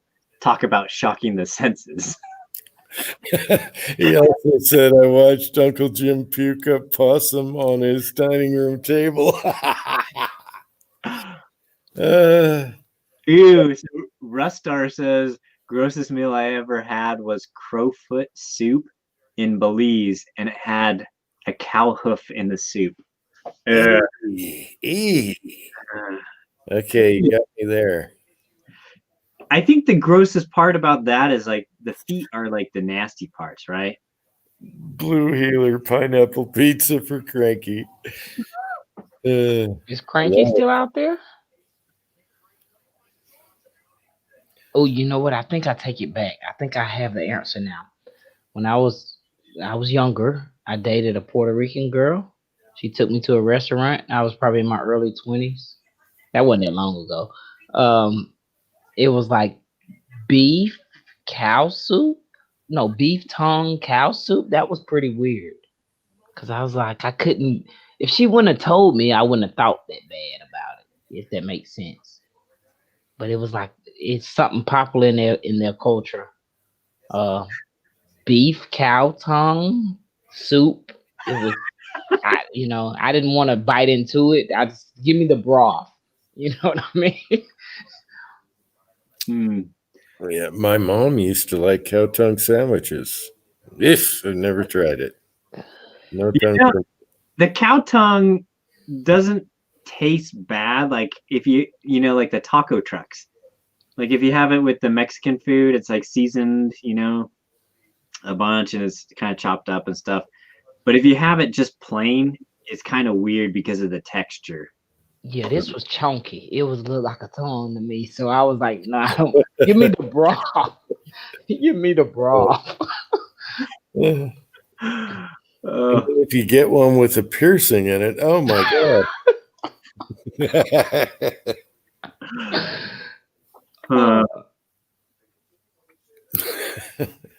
I wonder what Wes Covina's most exotic dish was. I want to hear that one. Yeah. I'm sure he's had different. So now Tin Man was saying Preacher ate a gopher or something? A possum. Was and a possum and a raccoon? What was it? Wasn't it like a prairie dog or something? Like something like that. It was something else. He had a possum and what was the other one? Maybe a raccoon? Was it a raccoon? I was thinking raccoon, but maybe yeah, not. He had some raccoon stew or something. I remember that, and I was like, and he did not care for it. Yeah, that's groundhog. Yeah, groundhog. Okay, maybe that's what it was.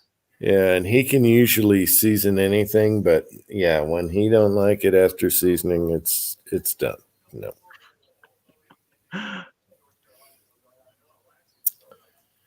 Floyd Hicks is out there, and somebody else just jumped in that I see. Blue Healer. There we go. Floyd Hicks likes cow tongue. Well, like I said, if it's cooked, it depends on how it's cooked. Like if I think so, because I've seen it on the taco trucks, and but this was a soup and it was thick. It looked like a tongue to me, and I was like, nah, I don't want to bite into it. Just give me the broth. Yeah, so I had a cow tongue in Venezuela that was like it was like boiled or something, and it still had the taste buds on it. Oh. And that was really weird.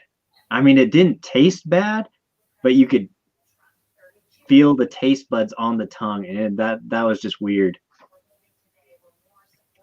So Rustar says pigtails in lard is a snack in Belize.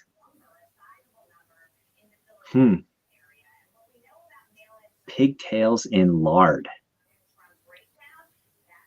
Are they fried? Sorry. So CSR Industry said, so you Frenched a cow. Yeah. Oh man. So they're still not calling anything, huh? No, and they're saying that Pennsylvania, the mail-in votes might favor Biden, but Trump's kicking butt on the ones where people voted today. Yeah, I voted today because I wasn't scared. But that's Pennsylvania, and that's what it's going to come down to, I think. So Gosh darn it. But they're complaining that some of these votes could have been called already. Some of these states. So Jim, here's a something for you. So in Utah, they have 72% reported, but it's like 610,000 votes for Donald Trump and then 401,000 for Joe Biden. Does that 401 surprise you quite a bit? Yes. Yeah. Salt Lake, I can see. The rest, I don't see. Yeah. Yeah. Because that number surprised me. I thought it'd be, more like a 70-30, Yes, but you have the high tech and up in Salt Lake, and it's kind of like Seattle. Same thing. I left. We have that, they call it the, what is it, Silicon Slopes or something? Yeah, Silicon, just like Mm-hmm. Yeah, all those tech companies moving into Utah, and probably bringing in a bunch of the California type mentality. It's always the biggest city tearing down the states, I tell you. Yeah. Every time it seems like.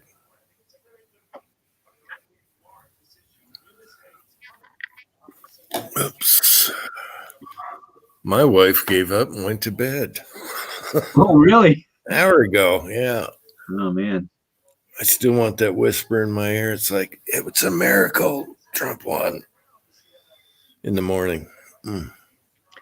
Yeah, I don't think you're going to wake up to have, I don't know. No, they're going to be counting Philly votes, mail in, and a lot of them are going to be for Biden. And then a lot might be fake just to fix it. Yeah. So Thorzak says, goat's head on a platter, eyeballs looking at you. Oh. Is that something you actually ate, Thorzak's? Or is that something that you saw somebody eat? Oh, I went to this one Chinese restaurant, and they had the chicken with the head still on and the feet still on. That was pretty weird. That was when I was a kid, and that kind of freaked me out. My cousin, he stuck the chicken head in his mouth, and he is walking around, and then he opened his mouth, and there's a chicken looking at you, chicken head. That was, as a little kid, that was startling. Oh, it was probably pretty good, though. Probably, yeah. Yeah. It's kind of weird that it had the whole head with the beak and everything on it. Okay, so Thorzak says, no, I saw a show on the nomadic Mongolians. Oh. Okay, we've been chatting like a couple hours, and none of the numbers have changed. They have just frozen everything for a couple hours. Still 238 to 213. Yeah. It hasn't changed in hours. That is wrong. Well, yeah, especially if you look at the percentages, they're not going to call Georgia with 94%, yeah, and it's a 50.5 to 48.3. I would think that would be a big enough margin to call it, but I don't know. It's so frustrating. Or what's another one? Wisconsin? Why not call it Wisconsin? That's 51.1% to 47.4. And that's 97? It's 94% reported. 94? Okay. Yeah. Yeah. There's all these ones at 94. You got Wisconsin, North Carolina, Georgia. They want to drag it out. So if he does win, there's a controversy. It's no. Something switched at the last minute. And it's so bad.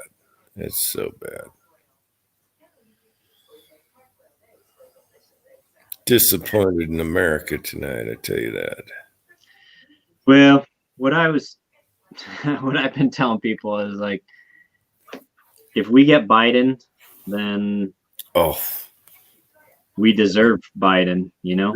recession. Yeah, I hope you enjoy it. Yeah.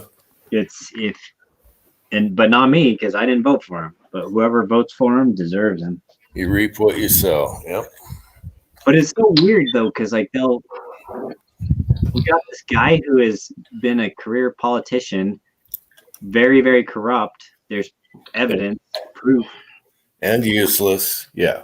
And he's useless, and he's old, and he's senile. Yeah, he's losing it. If y'all seen any of his public speeches, it's like he's losing. Well, it's all about Kamala. You know, she's first woman president. It makes you wonder though, like if the election is this close, why didn't they pick anybody else? Like anybody else would have done better than Biden. I know. It shows you who's controlling all this stuff, because he's just a puppet up there, and probably the worst qualified for anything. And yet here he is, almost winning. I don't even want to talk about it. Yeah. K24 says he don't think this will be over till Friday. That would suck. Friday? That would suck. So then that means what? Nancy Pelosi would be the interim president? They would like that too. They would love that. Oh, yeah. That's bad. She'd throw out an executive order on healthcare and all this. Oh, yes. They would love that. I don't know if she can do that as a temporary. Can they do executive orders? I don't know. I think they can. I mean, they are technically the interim president. But they have so many nasty tricks up their sleeves that they pull in politics all the time that I wouldn't put it past them. So they do all kinds of nasty stuff. They don't care about the people.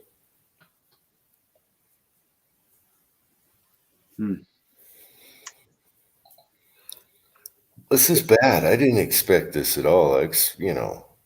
From the rallies and the support and all that, I thought this would be any easier than Hillary.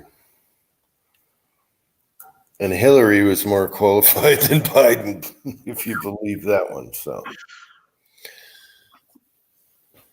more qualified in the corruption department? Yeah, probably. Yeah. Shiftier, but more qualified also.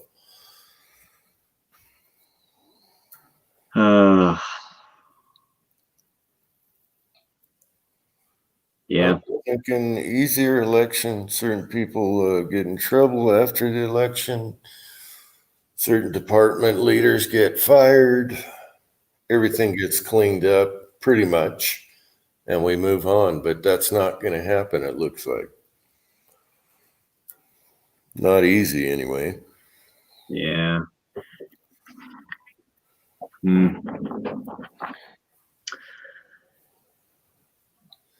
I tell you what, though, if it does go bad, you guys all better have a good food storage. Yeah. Ammo supply.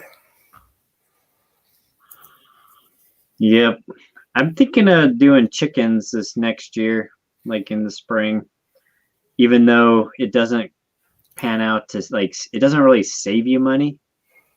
I think having the emergency preparedness side of things where you make your own eggs, that'd be nice.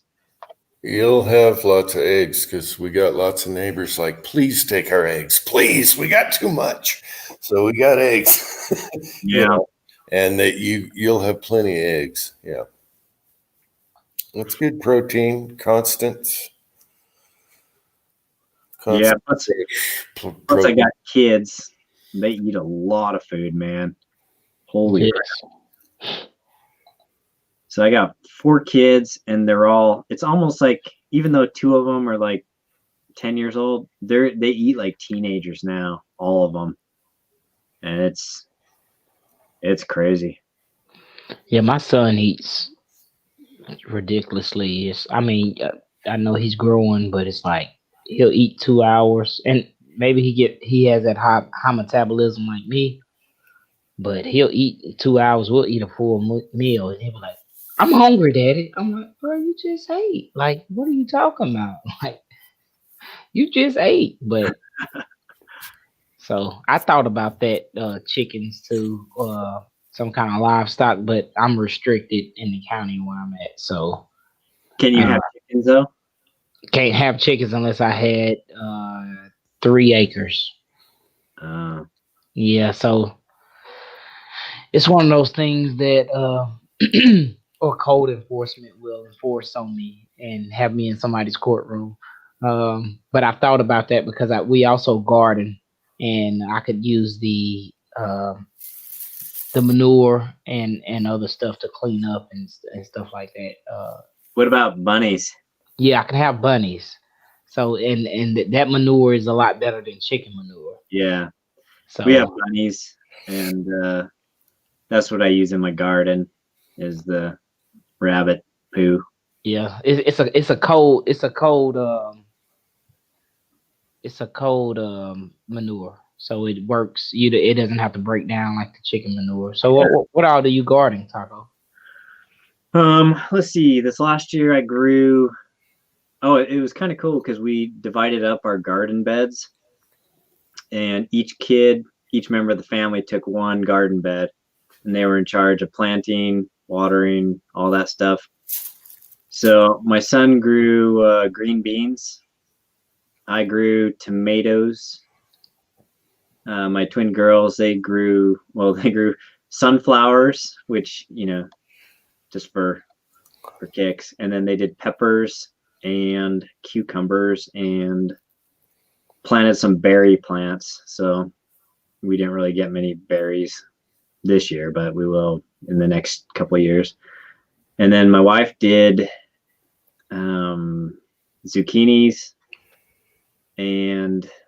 zucchinis, squash, turnips, beets, and some radishes. So Yeah, radish is it's a quick crop, so like 30 days and you can harvest. At least for me anyway. So and my son, a lot of people they was like, does there because I only grow stuff that we eat.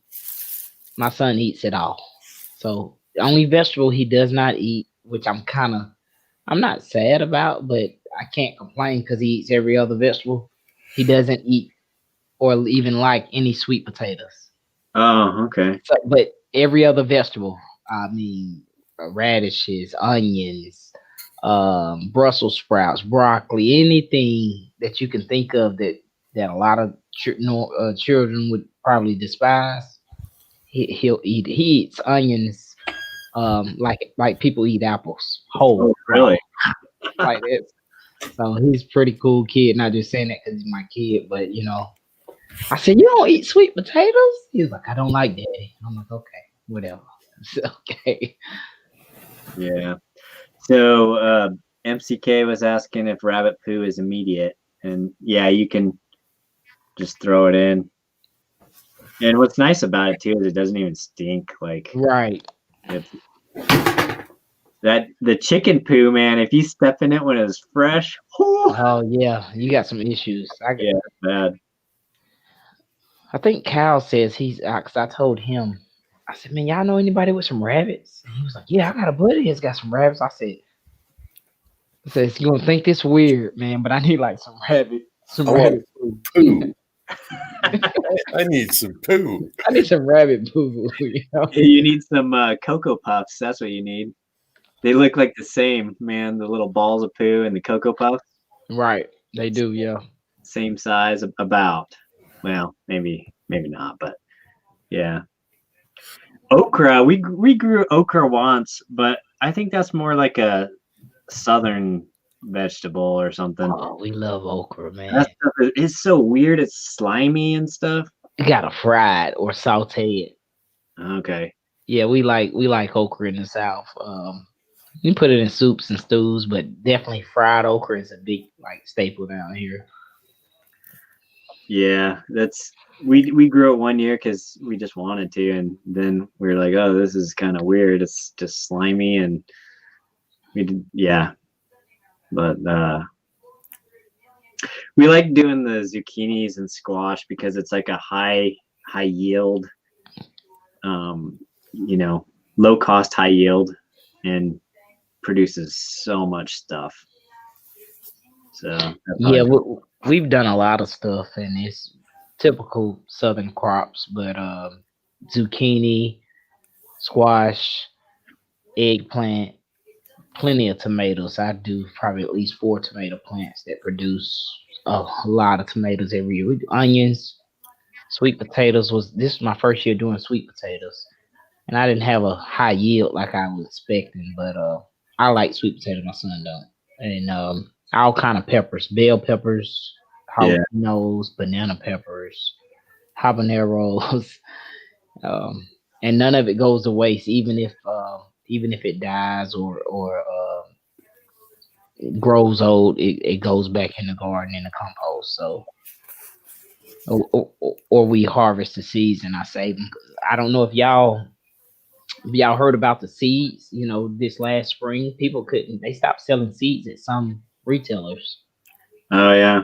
Yeah, so it's like, I gotta start putting away some seeds. So Yeah. I should be better about that too. Just laziness. well, some crops, especially if it's a hybrid or a GMO, they'll produce seeds, but if you try to sprout them, they won't do anything. So yeah. If you get the heirloom ones, then they work. Yeah, those are the ones. So, But Jim, you do a little gardening out there, don't you, in Utah? Yeah, I need to do a greenhouse. Because of the you guys got harsh winter, so makes me Well, cold the just thinking about it. animals eat the garden. So the deer are always eating the garden and everything. So we got to do a greenhouse. Do a lot of berries, potato, rhubarb, onion, squash, garlic. Nothing really. Anything leafy is going to get eaten right away. yeah. So the strawberries are half gone because of the deer. They're going to that, and leaves and everything. I got to do a greenhouse so they can't get in. Then you got squirrels and chipmunks and all that. You ever pop those squirrels and cook them up? I don't cook them up because I've heard that some of them can have, I don't know, not ticks, but something. So you got to be careful with that. I don't know. I haven't eaten them. I just shoot them. Yeah. So the wife's always, whenever she plants something, it's like, they're eating my thing. Go out and shoot it. Yep. Yeah, I think that was 6 Shooter texting on our Friday chat. He was like he was doing squirrel and dumplings, and I said I've never had that. That sounds so good right about now. Yeah, it's a lot of work to get to the little meat they got on them, and I just figured, nah, I ain't doing it. I'll have a hamburger. Nice beef. Yep. Well, I'm getting tired. I think I might, since they're not really doing any updating, I don't think we're going to see anything till tomorrow. They're totally stagnant. It's a joke. So. Well, Taco, thanks for the invite, brother. I really appreciate it. I'm glad I could hang on with y'all guys. Yeah, it's fun. Thanks to everyone in the side chat for hanging out with us. Yeah. And if you haven't hit the like button, hit it because it helps, even if you don't think it does. Yeah, thanks, Taco. We could have wasted all night on nothing happening in the election if we didn't do this, just sitting there watching the phone the same thing all night. Yeah, it's well. I guess. Do you think by morning they'll call anything, or you think it'll be the same? I don't think so. I think they're going to drag it on. I think by 11 o'clock they should have an answer. They should. Yeah. Hopefully. They'll Yeah. have states, but I don't think they're going to. I don't No, think they either won't. side is going to declare anything. Yeah, I think they won't declare a winner of the presidency, but I think they're trying to hold on so that Pennsylvania can decide it, and then they're going to be slow. Yeah, they can rig it. Rig it, change it. They'll have to cheat pretty, like quite a bit, though. I mean, he's got a decent lead in in Pennsylvania. It's like 55.7% to 43.1. But a lot of those were, voted today and everything. So all these mail-ins, they're saying a lot of Biden voters voted early. I just want to make sure that the conservative side have people there to watch, just like their side does. They got lawyers and everything. So I want the other side to be there also. Yep. Make sure there's no shenanigans. Certify everything. Yep. Okay. Well, I'm going to end this live chat. All right. Thanks, Taco, for having me on. It's been fun. And guys, it was fun. No problem, guys. Thanks for all those my